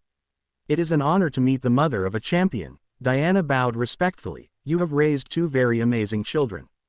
I can see where he gets his good looks from. Z smiled with a wink, chuckling when she saw Izuku blush a tiny bit. I haven't known Izuku long, but one thing I know for sure. Jessica starts off a little nervous. I can tell that Izuku has a very big heart, even if it hurts sometimes. He's, really strong. Yeah, a great guy once you get past the, layers. Babs added quickly. It's honestly really adorable how he is with Eri. Karen muttered, hiding behind her sweater a bit. Izuku once again blushed a bit, something Inko definitely noticed. He's cool, Kara commented, not really looking at them. Izuku looked at the girls with mixed feelings. Not used to the compliments, but something told him it was true. Eri's eyes sparkled as she looked up to her brother's shocked expression. But most of all Inko Midoriya. Izuku. Inko took a deep breath. My baby boy. Got really emotional. So emotional in fact that she started crying fountains of tears as she hugged her baby boy, tight enough for Kara to hear something dislocate.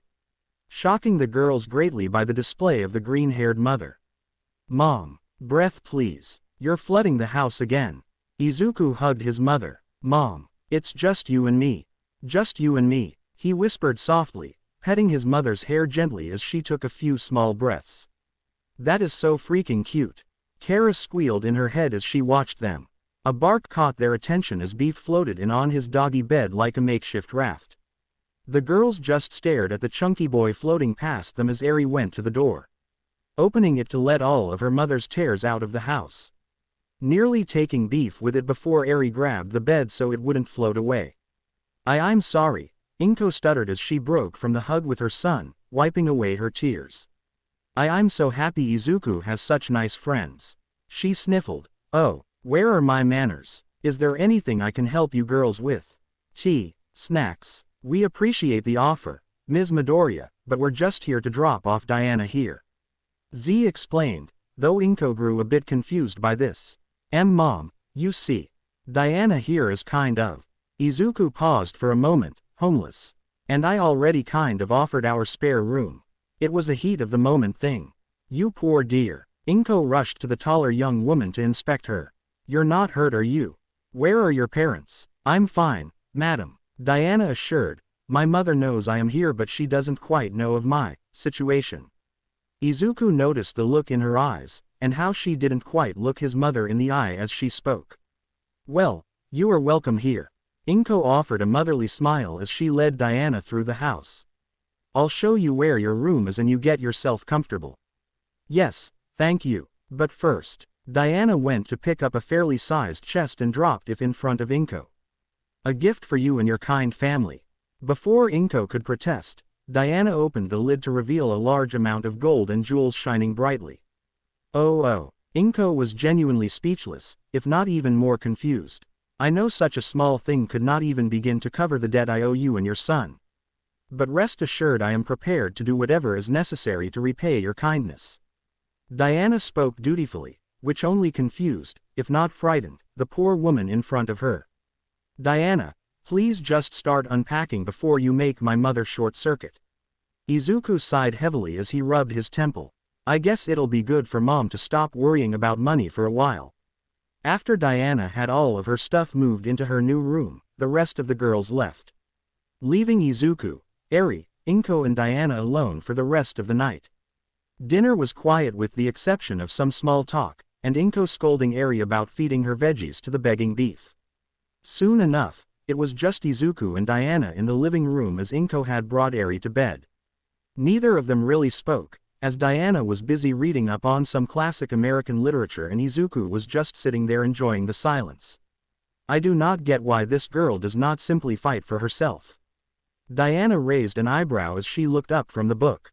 Surely if her suitors were truly her champions she would not be in such peril at all times of the day. Izuku stared at her for a moment, then saw the book she was reading and realized she was talking about an infamous dumbass in distress in a book saga written solely for teenage girls. Izuku let out a quiet breath through his nose, the faintest ghost of a smile tugging at his lips. Champion. Izuku's eyes flicked back to her. You've been calling me that all day, he said. Why, I call you champion, because that is what you are. Diana said proudly. She noticed him looking at her confused, so she continued. When you spoke earlier, she said softly, you claimed that eyes reveal the truth of a person. Yeah, but what does that have to do with anything? Then you must forgive me, she murmured, for looking so closely into yours. Diana got in close to him and her hand hesitating for half a second before resting on his cheek. Leaning in slight, her gaze meeting his own, her eyes sharp like a blade but not unkind. Her touch was gentle, warm and unyielding. Izuku didn't move, he barely breathed. He wanted to pull away, but instead he leaned into the touch. When I look into your eyes I see a warrior's spirit. Someone who stands even when he is in pain. A person who becomes a pillar for those who are not yet strong enough to stand on their own. Her thumb brushed lightly against his cheek. I see someone who bleeds, yet still chooses to be a shield from that pain. Izuku froze for a second as he processed what Diana was doing, a small blush appearing on his face as she continued to speak. His fingers curl at his sides. You are a champion who has seen battle and still chooses to be kind even if the world has not returned that kindness. Diana continued to hold his face as she moved closer to him, pressing her forehead to his. He froze, mind blank. You stand when you're hurting. You carry people who can't stand yet. That is what a champion is. Because a warrior who remains tall in the face of adversity deserves that title. Whether you acknowledge it or not. Diana separates from Izuku, her smile unwavering. The absence of her touch felt noticeable. Like something important had just slipped away. Izuku's face was red and his heart pounded in his chest. He locked eyes with the princess for a few seconds before he shot up off the couch, surprising Diana a bit. I'm gonna head to bed. He stuttered out as he quickly left the room. Don't stay up too late. I'll see you in the morning. All right then. Sleep well, champion. Diana waved with a smile as he disappeared down the hall. Izuku said nothing as he made it to his room, silently making his way to his bed. Even when Beef managed to get onto his bed and licked at him, he still kept his face covered. He laid there in silence. A silence that had weight to it. His face was still warm, heart still beating. He had no idea what to say. All he could do was sleep now. Beef curled up to his side as he closed his eyes and drifted off. Izuku woke up feeling strange, but not necessarily in a bad way. As if a weight had been lifted off of him. Izuku turned to his clock, and noticed that he had actually slept later than usual. Normally he wakes up early to get a workout in, but now he has 2 hours to get ready for school. Stranger yet he didn't seem to mind. All he could do was shrug it off and get ready for the day. Just as he sat up he saw Beef curled up beside him. He smiled as he petted the little dog's belly, Beef's wagging tail making him laugh. A smile on his face as he saw Beef wiggle and squirm as if demanding more attention. For an animal we yoinked from outside, you're domesticated as shit. Izuku chuckled at Beef's clueless expression before getting off the bed. The dog got up to follow Izuku out of the room and into the dining room. His mother had already set breakfast on the table. Beef racing towards his bowl seated right next to the table. Good morning, champion. Diana waved with a smile as she enjoyed Inko's cooking. You're up late today. Inko got her son a plate with a smile. Yeah, must have slept through my alarm. He kissed his mother's cheek before sitting down next to Diana. Just means I skipped my workout today. I'll make up for it with the run. Izuku, I keep telling you to use the car. Mom, we only have one. And you're the breadwinner here, so you drive it. Besides, I don't like the idea of you using public transit with strangers. Izuku, sweetie, Metropolis is nothing like Japan, we've been over this. Inko looked at her son sadly. She understood his worries, but she didn't want them to run his life. Will you at least consider buying a car for yourself to use? I'll look into it, Mom. Izuku continued eating his food. After they finished eating, Izuku took a shower and got dressed. Diana was waiting for him at the door with a bright smile on her face. After bidding Eri and his mother farewell, the two made their way to school. The two walked in silence for a time before Diana decided to break it. I do plan to continue training our friends, Diana started, getting Izuku's attention. I respect your decision to not be a part of the team, but I would still greatly appreciate it if you would at least accompany us. Perhaps even help me train our companions. Izuku didn't answer right away. He just kept on walking with Diana beside him. After a moment he sighed. Okay, I'll watch, but don't expect me to participate. Glorious. Diana brought Izuku in for a tight hug, much to his embarrassment.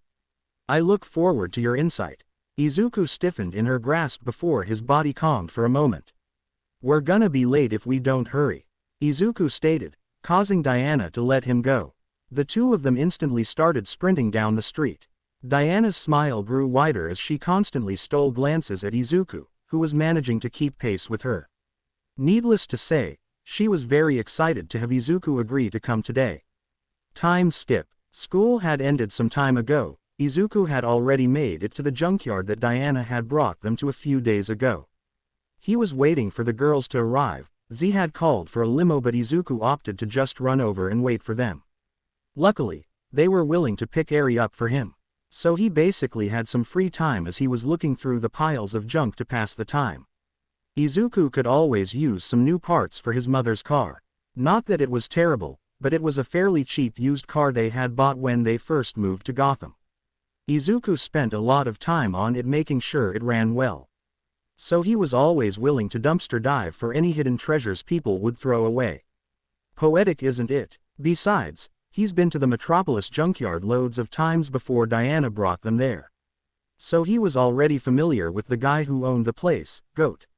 A 30-ish Caucasian man, Goat is always seen wearing a blue jumpsuit, trucker hat, and possibly a white tank top or t-shirt underneath the jumpsuit, all without logos. He has a 5 o'clock shadow, with a messy mustache and incredibly dirty hair. Hey, boss, Izuku greeted the older man, who was seated in a recliner and reading a magazine. Sup, kiddo. Goat didn't even look up from his magazine, knowing full well that there is only one kid in the entire city who'd actually be there in the junkyard. Looking for more parts. I saw some decent things in that pile over there, he said, gesturing to a pile with his thumb. Izuku crossed to the pile and scanned the rusted components with a mechanic's eye. Most of the parts were too broken to use, others weren't for cars at all. Izuku simply kept rummaging through the junk as Goat barely glanced over his magazine. So how much do you want for any of this stuff? $2, Goat answered, still not looking over his magazine. This muffler, $2. Fuel pump, $2. Tailpipe, $2. Goat finally peered up from his magazine. Kid, there ain't nothing in that pile worth more than $2. Heck, I'd charge a penny for most of that stuff if I wouldn't lose money. Izuku shrugged as he kept on searching. Grabbing hold of one part and pulling on it. He found it was stuck, so he pulled harder, causing the junk to grow a bit unstable and fall, revealing what could possibly be described as the golden goose of junk. Damaged as it was, Izuku could tell what it was. A Harley-Davidson breakout, missing a gas tank, wheels and its exhaust pipe, but the engine was in perfect condition and frame sturdy. Just a little work and it would be road ready. So, Izuku glanced over to Goat, expecting the man to charge some ridiculously high price. Darn. Goat sighed. I said $2, so it's $2. He said, eating his own words. Sweet. Izuku smiled as he got ready to look over the bike, already planning out ways to restore its beauty. As Izuku was already working on the machine, the girls had finally arrived. Though they did not announce themselves, as they all took a moment to watch the sole male of their group getting his hands dirty. Diana especially, as she saw the intense focus in his eyes and the careful meaningful movements of his hands. Is it normal for males to appear more distracting when they roll up their sleeves? Diana questioned, looking over the exposed muscles of Izuku's forearms. So long as they know what they're doing. Z smirked, joining Diana in watching the green-haired boy. Ni-chan. Eri alerted her brother, running over to him and giving him a hug. Hey, Eri, he smiled as he kissed her horn, pulling her in his lap. How was school? Great. My friend invited me to their birthday party. That's great. Look at you making friends. Izuku hugged her tightly. Yeah, I can tell the sweet little snowball is gonna have many boys pining for her someday. Z teased, making little Eri blow a raspberry. Over my cold dead body. Izuku was less than amused as he held Eri even tighter, though she didn't mind at all. We also grabbed beef. Eri called out, and on cue beef appeared beside him chasing a ball that Karen had tossed for him.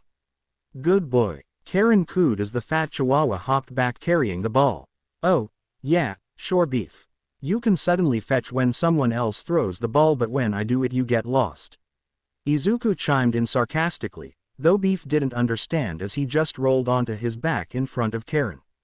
Ah, who's such a good beefy boy, so chunky? Karen cooed happily, rubbing the dog's belly. Clearly she was the favorite here.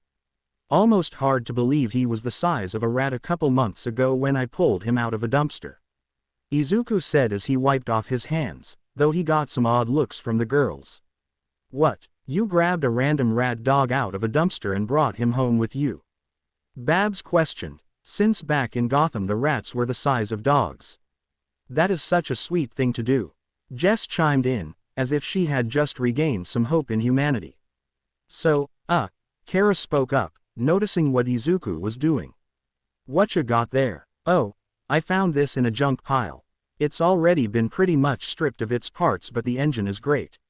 Izuku explained, observing his new toy. Can't believe someone would do that to a perfectly good breakout. I guess they had their reasons. Besides, it only set me back a couple bucks. A couple? I saw one of those in a magazine that said they cost thousands. Kara questioned, not really buying it. Goat is a bit of a character. Who? Yo. Goat showed up now pushing a cart filled with parts. I found some of the stuff ya needed. Everything else you're gonna get brand new. Goat paused when he took notice of the girls. Eri waved at the man, he waved back. Goat looked over to Izuku, who simply shrugged before handing him the cart. Izuku in turn handed him a bundle of bills. If you gals are gonna be smashin' more scrap, can ya take to the south end? That place needs some space opened up. Goat requested before walking off, leaving the girls slightly stunned. Guess I should have mentioned that Goat has security cameras. Izuku shrugged as he looked over his new loot. So let's head over there and start scraping. I got some ideas for your training. The girls dressed in the hero costumes in a flash. On stage was none other than the sensational magician Zatanna. Her test, to stop a trash compactor from crushing the civilians from being crushed. It should be simple, yet she failed. Her eyes glowed pink as she manifested an orb, flying high into the air as if she was swimming. The magician used an overly complicated use of movements that simply conjured a magical hand to the off switch to the compactor. It was mesmerizing to all, except for Izuku and Diana, who both held very blank expressions as Z landed on the ground softly. Thank you for the applause. She gleamed as her magic formed a few hand clapping for her. Yeah, no, Izuku spoke with a stern tone. Turn around. Z did as instructed, with her eyes going wide at the sight.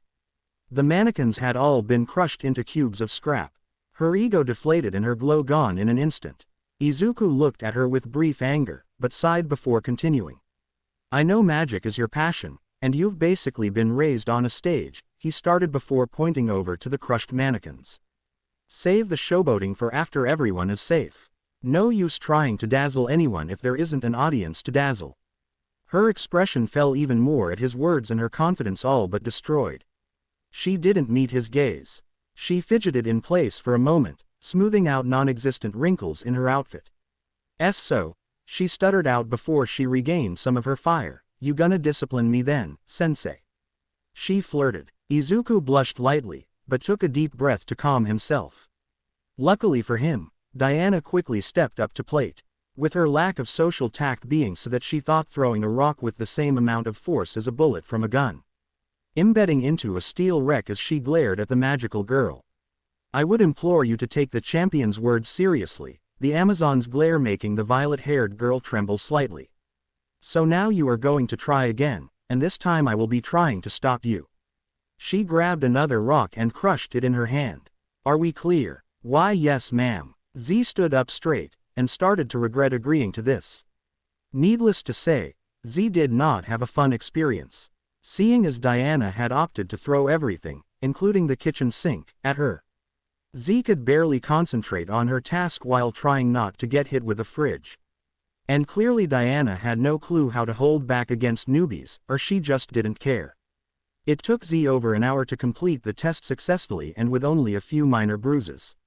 There. That wasn't so hard now was it? Diana questioned, juggling a tire that she was gonna throw at Z. Z's face was red, both from anger and her embarrassment. Before she could say anything to retort, Izuku appeared with a water bottle in hand. She took it and gulped down the liquid like she was dying of thirst. Thank you, she said softly, not really looking him in the eye. You did okay, Izuku told her, placing a hand on her head. There are students in actual hero schools who would take half a semester to learn these kinds of lessons. You have talent, so don't be disheartened by one bad day, okay?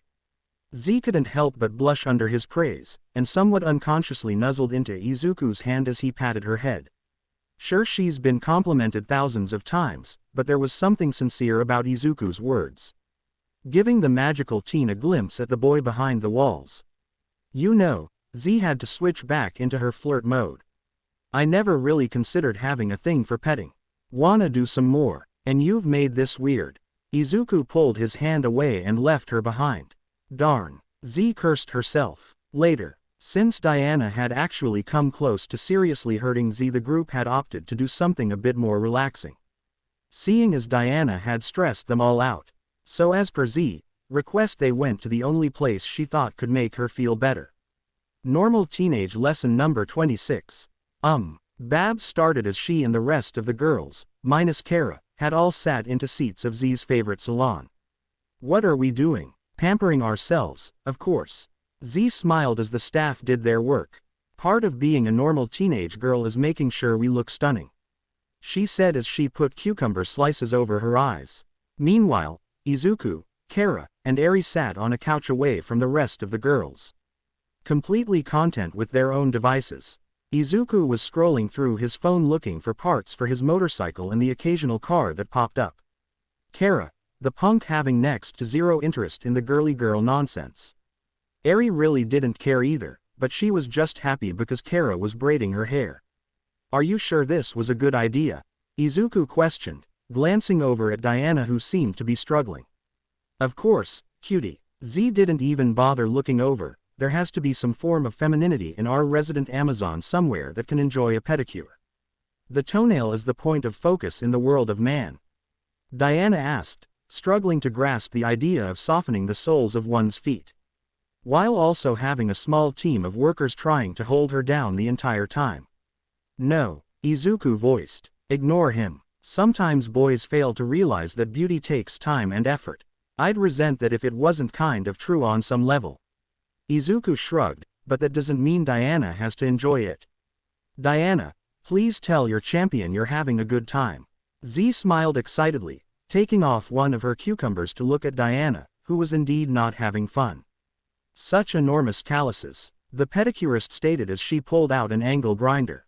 Time for the big guns. Weapon, Diana yelled, pulling out a sword from somewhere.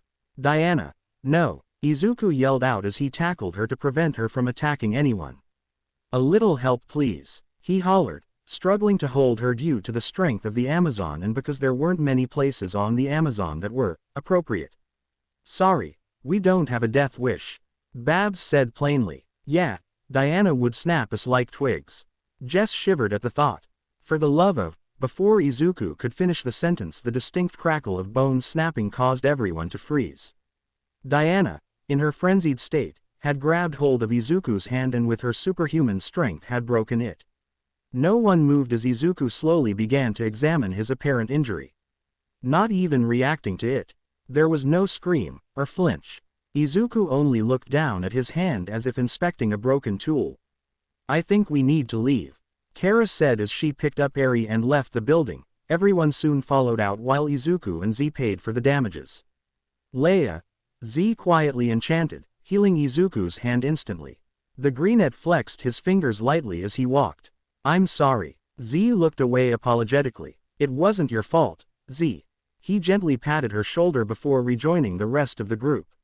Yes, it was. She looked down, hugging herself lightly as she followed after them. None of them noticed the teenagers shambling past outside. Each wore glowing VR goggles. Each smiled blankly. Back at the junkyard, the group's resident inventor, Karen, was now up to bat. With Diana's main goal for the exercise to boost Karen's confidence. And for that they had acquired a big angry bulldog that Kara was holding back with a chain. Izuku already knew this was gonna go south. This is a bad idea, Izuku pointed out but was ignored. Nonsense, champion, Diana stated calmly as she approached the short-armored teen. Now, Karen, you must protect the innocent civilian from being viciously mauled to death. The way Diana phrased that did not help Karen's nervousness, especially when her eyes locked onto the potentially rabid dog. Jessica walked over to the mannequin and attached a stake to the face of the mannequin.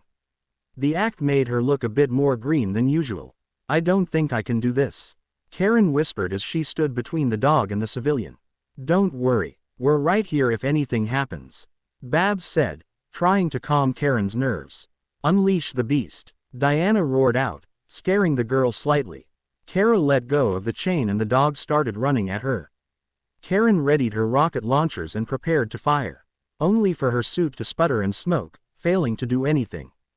The dog barked and Karen screamed as she flew away in a panic, barely dodging the dog's attempts to snatch her as she rocketed herself away.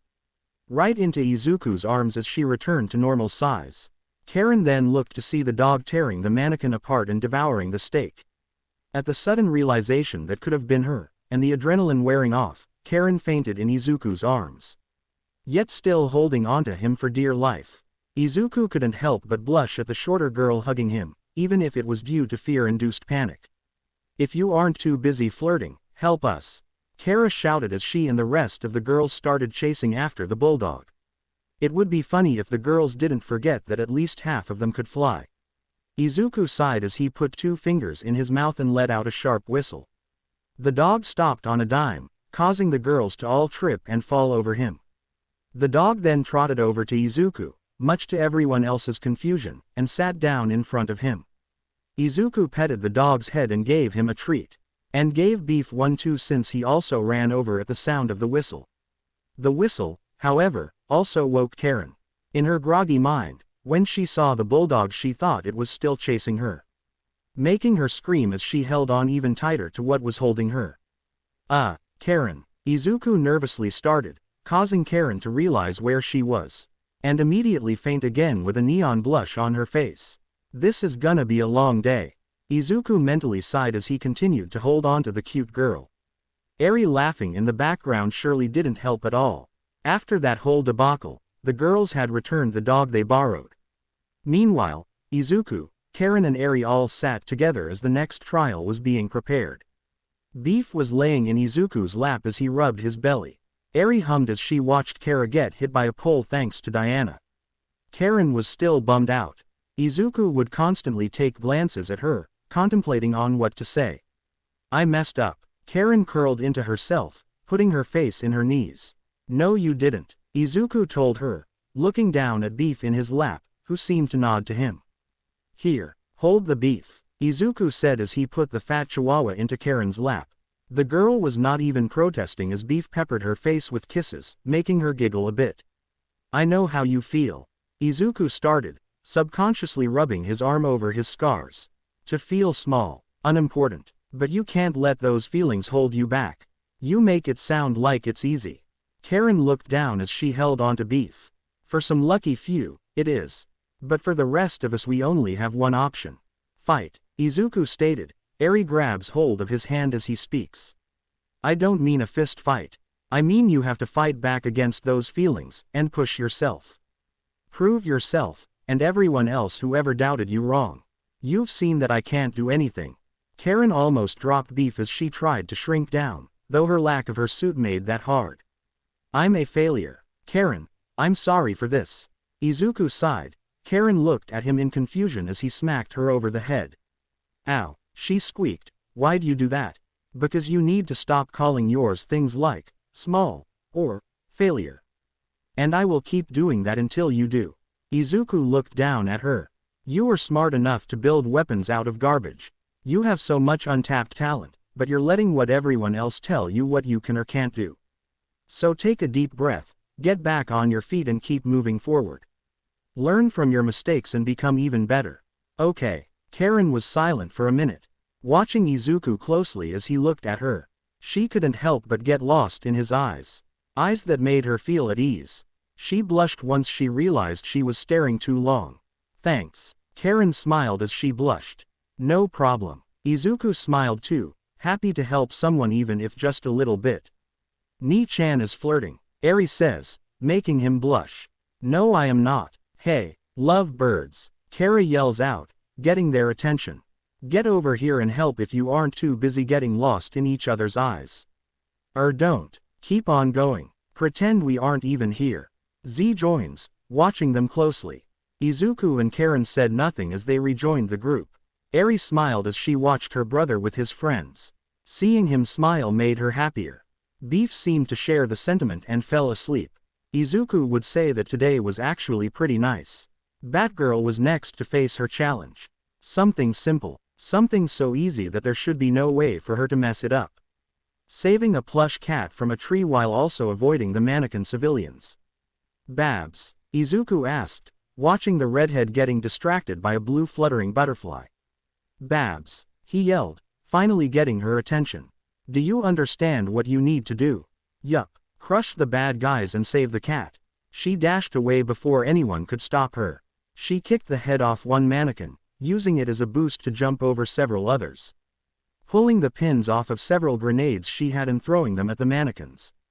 Once the dust from the explosion settled, she held the toy victoriously. Though the looks of horror from Karen, Z and Jessica, not to mention the pure look of disappointment from Diana, Izuku and even little Eri was enough to crush her spirit.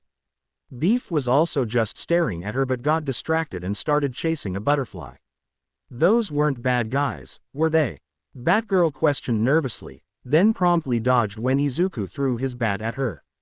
The metal tool flew past her at surprising speeds before getting lodged into a wrecked car. Babs gulped nervously as she looked to where the bat had gotten stuck, and then looked back at Izuku. The boy tapping his finger like a disappointed parent, while also having a look in his eyes that says, "Go get it." Not wanting to argue, she hurriedly ran over and grabbed hold of the handle. Only to struggle to even move the thing. The bat barely moved an inch as Babs pulled with all her might, scraping the ground with her feet as she desperately pulled in it. She grit her teeth and planted her feet, pulling with all her might but still nothing. A little help, Babs begged. Luckily Jessica was there to help. Unfortunately, the Green Lantern cadet didn't think to use her ring and instead opted to help Babs pull on the bat with her own strength. And even with two of them, the bat didn't budge.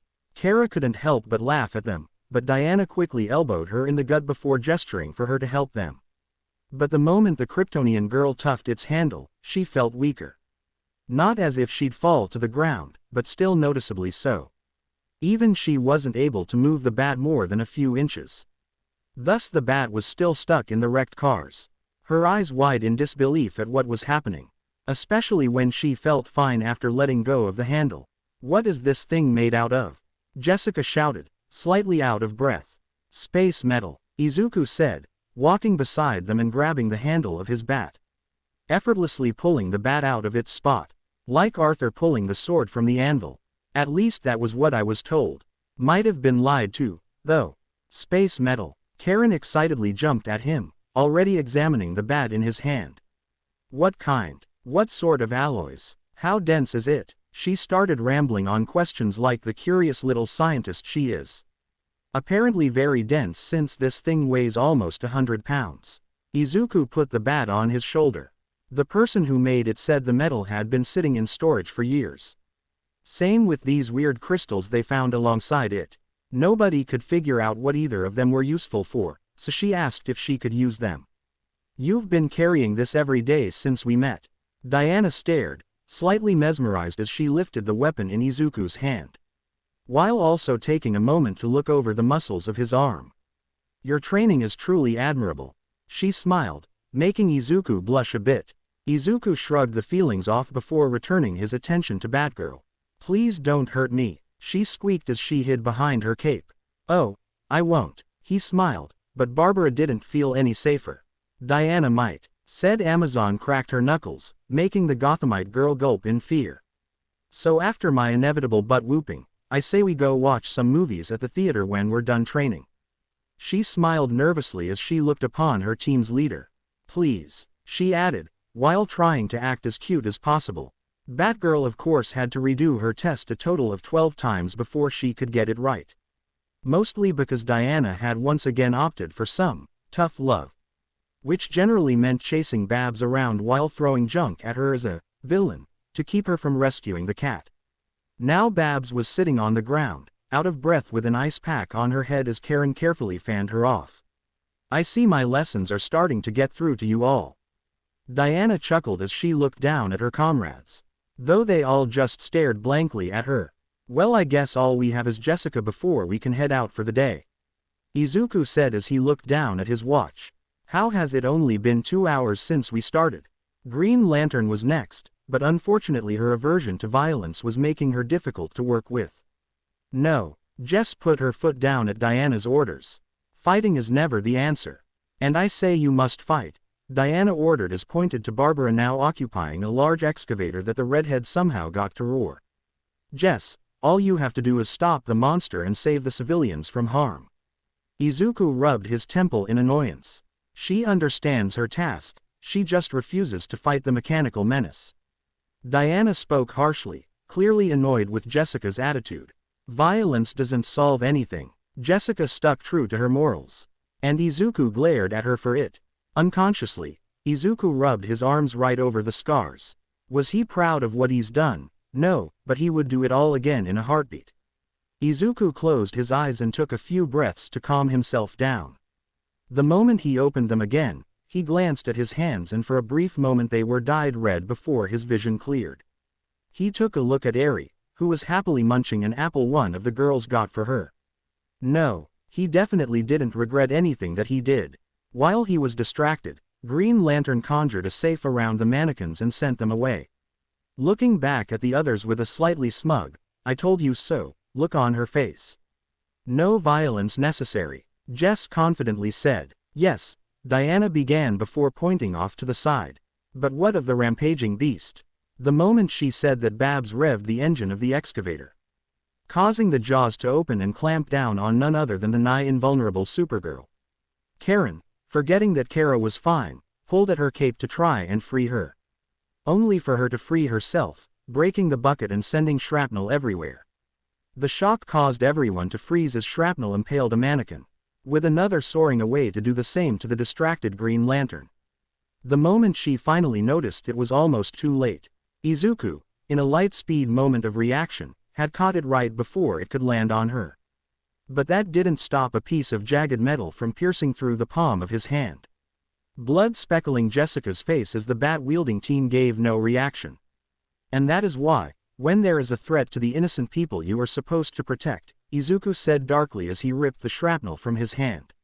You take the damn shot, because if you hesitate innocent people will be the ones bleeding. Jessica hadn't heard his voice. Her hand drifted to her face, wiping the blood onto her fingers. Her eyes focused on the small bits of red that stained her white gloves. Everything got quiet. She couldn't hear her friends' concerned voices trying to get her attention. Jess, she finally snapped back as Izuku yelled at her, putting a hand on her shoulder. A look of worry on his face as if hadn't just been annoyed by her a few moments ago. Are you okay? I'm fine, she stuttered out, her eyes drifting to his hand, now healed thanks to Zatanna. I'm so sorry. She backed away slowly. Izuku didn't say anything further as he watched the confidence in Jess shatter in an instant. His gaze softened a bit before he turned to the rest of the group. Okay, No more training today. Izuku sighed, not sure what to do. So what now? Later, at the Metropolis movie theater, the girls had chosen that Diana needed to see one of the weirdest movies ever. And considering it was a romantic comedy, that's saying something. Normal Teenage Lesson number 86. Romance. Babs, no longer hiding that her lessons were numbered at random, spoke as she dreamily looked up at the movie screen. All of the girls, except for Diana who was in utter confusion and Kara who decided to just take a nap, all looked on as the actors played their craft. And Izuku, having already seen the movie and knew how boring it was, ended up falling asleep halfway through. His head landed on Jessica's shoulder, making the Hispanic girl blush while Z looked on in some jealousy from Izuku's other side. I never wanted to love her, Alexandra, but now she's the most important thing in the world to me. So why hasn't Caitlin texted me? She just needs time, Aiden. It's only been 2 days. If she texts after 3 days it's true irrevocable love. What is going on? Asked the clueless Amazon princess, whatever lesson she was supposed to learn going over her head. Aiden just realized he can't live without Caitlin. But Alexandra is telling him that Caitlin won't text until tomorrow, because that's exactly what Michael didn't do to her when they broke up. And, isn't it all just so sad and beautiful? The small girl explained passionately. Teenage males are very confusing. Diana blinked, still very much confused. Tell me about it. All of the girls, except for the sleeping Kara, echoed in unison. Ha, wah, ha. Izuku snorted awake, as he took a moment to remember where he was. Nothing, cutie. Go back to sleep. Z lulled him to her shoulder, smirking lightly to herself as she saw Jessica pout a little. The movie continued to its climax, where Aiden had burst through Caitlin's door, prompting the already pretty girl to take off her glasses to make her prettier by Hollywood standards. But that's not what was important. Rather, Diana's reaction to Aiden bringing Caitlin into his arms and reaching for a kiss. Beware, Caitlin. Aiden attacks. Diana yells, pulling a sword out of nowhere and lunges at the screen. No, Diana. Aiden was just going to kiss her. Karen tried to reason but the tattered remains of the screen fell onto the audience. I'm not paying for that, Izuku said, now fully awake because of the chaos. Diana isn't good at being normal, Ni-chan. Eri whispered, having been silent through the entire movie. Beef nodding along before going back to eating everyone's popcorn. Normal is overrated. Soon the group had to leave the theater somewhat frustrated, other than Kara who was laughing, wiping a tear from her eye before addressing the rest of the team. She is just not getting any of this. Maybe being a normal teenager just isn't for her. No way, Barbara voiced out in a panic. There has got to be a way for an uptight warrior princess to loosen up. Babs, you can't expect someone to learn an entirely different culture in less than a week. Izuku tried to reason with the redhead. But there has to be a way to teach Diana faster. I think I know. Z looked over towards the pier amusement park. Don't we have a calculus test tomorrow? Jessica, seeing what Z was staring at and trying to cement herself as the responsible one. Yeah, and I don't need my parents flipping out if I flunk another test. Kara groaned at the reminder of school. Then maybe tomorrow after school. Z suggested. I have something important going on tomorrow. Izuku spoke up, much to the magician's disappointment. And I have a date with my girlfriend on Saturday. I mean you guys can go without me. No, I'm not going without Ni-chan. Eri clung to her brother's leg in an adorable act of rebellion. Or, Babs got everyone's attention. We can all study together as another one of Diana's normal teenager lessons. Yeah, a boring one. Kara groaned lightly. I disagree. Diana mused with a smile. I am actually quite fond of solving mathematical equations to sharpen the mind. Dude, how can you be a super awesome warrior and a super lame nerd at the same time? The Kryptonian girl asked in confusion. On Themyscira, a warrior who neglects the mind is merely a brute. Diana smiles before looking over to Izuku. The champion understands this quite well. Will you ever stop calling me that? Never. Diana smiled sweetly with a small giggle. But that still begs the question of whose place we're studying at. Z pointed out. Daddy has a show tonight and he doesn't want any distractions. So 7 teenagers are a definitive no. My parents are having some construction done so my place isn't an option either. Jessica added with mild disappointment. Both my folks are working tonight so they won't let me have friends over. Babs added with a nervous chuckle. And my parents are lame and wouldn't give us any peace. Kara groaned. So that leaves Karen or Izzy's place. My place is kind of far and the buses are going to close soon. So even with the subway we'd have a pretty long walk. Karen explained, meaning everyone was now staring at Izuku. Fine. Izuku relented. Yay. Eri jumped for joy being able to spend more time with her brother's friends. Seeing that their plans were good to go, they started walking to Izuku's home. Then thunder was heard as the teens looked up at the sky. Noticing storm clouds appeared out of nowhere, they quickly started to run. Izuku put Eri on his shoulders as Z and Jess conjured some shields to protect them from the now falling rain. After arriving at the Midoriya residence, amidst a full-blown storm happening outside, the group had entered and was met by the sight of a very anxious and worried Inko. The Midoriya matriarch is already going full mama mode as she examines all of them. Oh, my gosh. Inko disappears for half a second and then reappears with a bunch of towels. Hurry and dry off. We don't want you getting sick. She drags the girls off, leaving Izuku alone as he shrugs and heads to his room. Get out of those wet clothes. I already picked out a bunch of pajamas for Diana. I hope they all fit. Inko mutters as she leaves the girls to change. Just come down whenever you're ready. I'll make some tea to warm you up. Tiffy Seth Samajap Ylfecterp, Z quietly casted a spell once Inko was out of the room. Though the others did stare at her for a moment. What? I just want to make sure we're all comfortable here. Ms. Midoriya is such a kindly woman. Diana smiled, still in slight shock in being in such a warm household. It's really cute honestly, Kara muttered out, but hoped that none of them heard her. The girls soon regrouped into the living room where Izuku had already gotten everything set up. Along with Beef and Eri who had wanted to supervise, while Inko was in the kitchen making food for everyone. Okay, so where do we start? Izuku asked, getting out some textbooks. Some time passed as the group studied together. The storm continued to rage on and the girls had to call their parents to let them know where they were. Right as Eri was nodding, Inko had already gotten them some of the spare blankets and pillows. We're so sorry for the sudden intrusion, Ms. Midoriya. Jess apologized as she helped set up their sleeping area. Nonsense. You're Izuku's friend so I'm happy to help. Inko smiled happily. Yeah, this is our friend group's first sleepover. Babs said energetically. Normally that's something for month-long friend groups. We've skipped a few steps, huh? Just goes to show our friendship is written in the stars. Z spoke with her usual dramatic flair. Ni-chan. Eri yawned from her spot on the couch, rubbing at one sleepy eye. Will you sing for me? The room fell strangely quiet as Izuku froze. Now, please. The pleading look in Eri's crimson eyes was impossible to refuse. Fine. He sighed through a tiny smile. The girls watched as he disappeared down the hallway. A moment later he returned carrying something none of them expected. A worn little ukulele.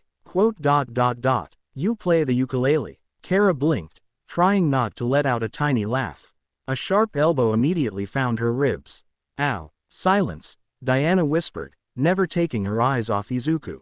Izuku ignored them, settling into an old armchair as Eri curled against his side, already half asleep. He spent a moment tuning the strings. The first notes drifted softly through the apartment. Gentle, warm, comforting. Then he began to sing. His voice wasn't loud. It didn't need to be. It carried the quiet confidence of someone who wasn't trying to impress anyone. He sang about green trees and blooming roses, blue skies and sacred nights. A world filled with colors, kind strangers, growing children, and hope. A simple song, an old song, a beautiful song. Jessica felt herself smiling before she realized it. Karen stopped fidgeting. Barbara leaned forward, completely captivated. Even Kara, who had laughed only moments ago, found herself listening in silence. Diana simply watched, not the performance, the singer. This was the same boy who had spoken of scars without self-pity. The same boy who trained until his muscles screamed. The same boy who carried a weapon heavier than most people could lift. The same boy who insisted he wasn't a hero. Yet, of all the songs in the world, He chose one that believed people could still be kind. That the world was still beautiful. Diana felt something tighten in her chest. Even after everything, Diana's gaze softened as Izuku continued to sing. He still wants Eri to believe the world is wonderful. That was true strength meant to her. By the final verse, Eri's breathing had become slow and steady. She was asleep. Izuku quietly strummed the last chord, letting it linger until it disappeared into the stillness. Good night, Snowball. He gently brushed a strand of white hair from her face. Only then did he notice every girl staring at him. What? Nobody answered. Karen quickly looked away, cheeks pink. Jessica wiped at her eyes before anyone noticed. Barbara had the biggest grin on her face. Even Kara awkwardly rubbed the back of her neck. You're way too cool, she muttered. Diana smiled. Not the proud smile of a warrior. Not the excited smile of discovering something new. Just a soft smile. The champion possesses a beautiful voice. Izuku's ears immediately turned red. It wasn't that good. It was, Jessica said quietly. Yeah, Barbara agreed. Karen nodded without looking up. I think I'm starting to understand why everyone keeps falling for you. Zatanna smirked. Can we please never talk about this again? Absolutely not. All of the girls answered together. Well, good night. Izuku tried to get up to put Eri in her own bed, but Diana quickly caught his hand before he could. Not a chance. She smiled as she dragged Izuku back into the group. The poor boy didn't even try to fight it since he was still carrying the sleeping Eri. I hate you all. No you don't. Z playfully teased as she laid beside him. Besides, don't act like you aren't the least bit excited at being surrounded by cute girls. Izuku's only response was to look away and scoot away from the now pouting magician. Unfortunately, that action got him even closer to Diana. Said Amazon was smiling, pleased with the outcome as Eri started snuggling into her chest. Diana quietly slipped an arm around Izuku's shoulders. Izuku looked down at Eri asleep between them. He looked over at Diana's content smile. Then he let out the sigh of a man accepting his inevitable defeat. Fine. Hours later, when everyone was asleep, Inko had walked into the living room for a drink of cold water. And ended up seeing her son sleeping with a small smile on his face, Eri nuzzling between him and Diana. The rest of the girls positioned close to them, as if orbiting him like the planets around the sun. If she was asked she would have denied it, but she took several hundred pictures that night. All with tears in her eyes of course. For the first time in years her little boy didn't look lonely. I hope you guys enjoyed this video and make sure to like and please hype this video. Now we will see you in the next video.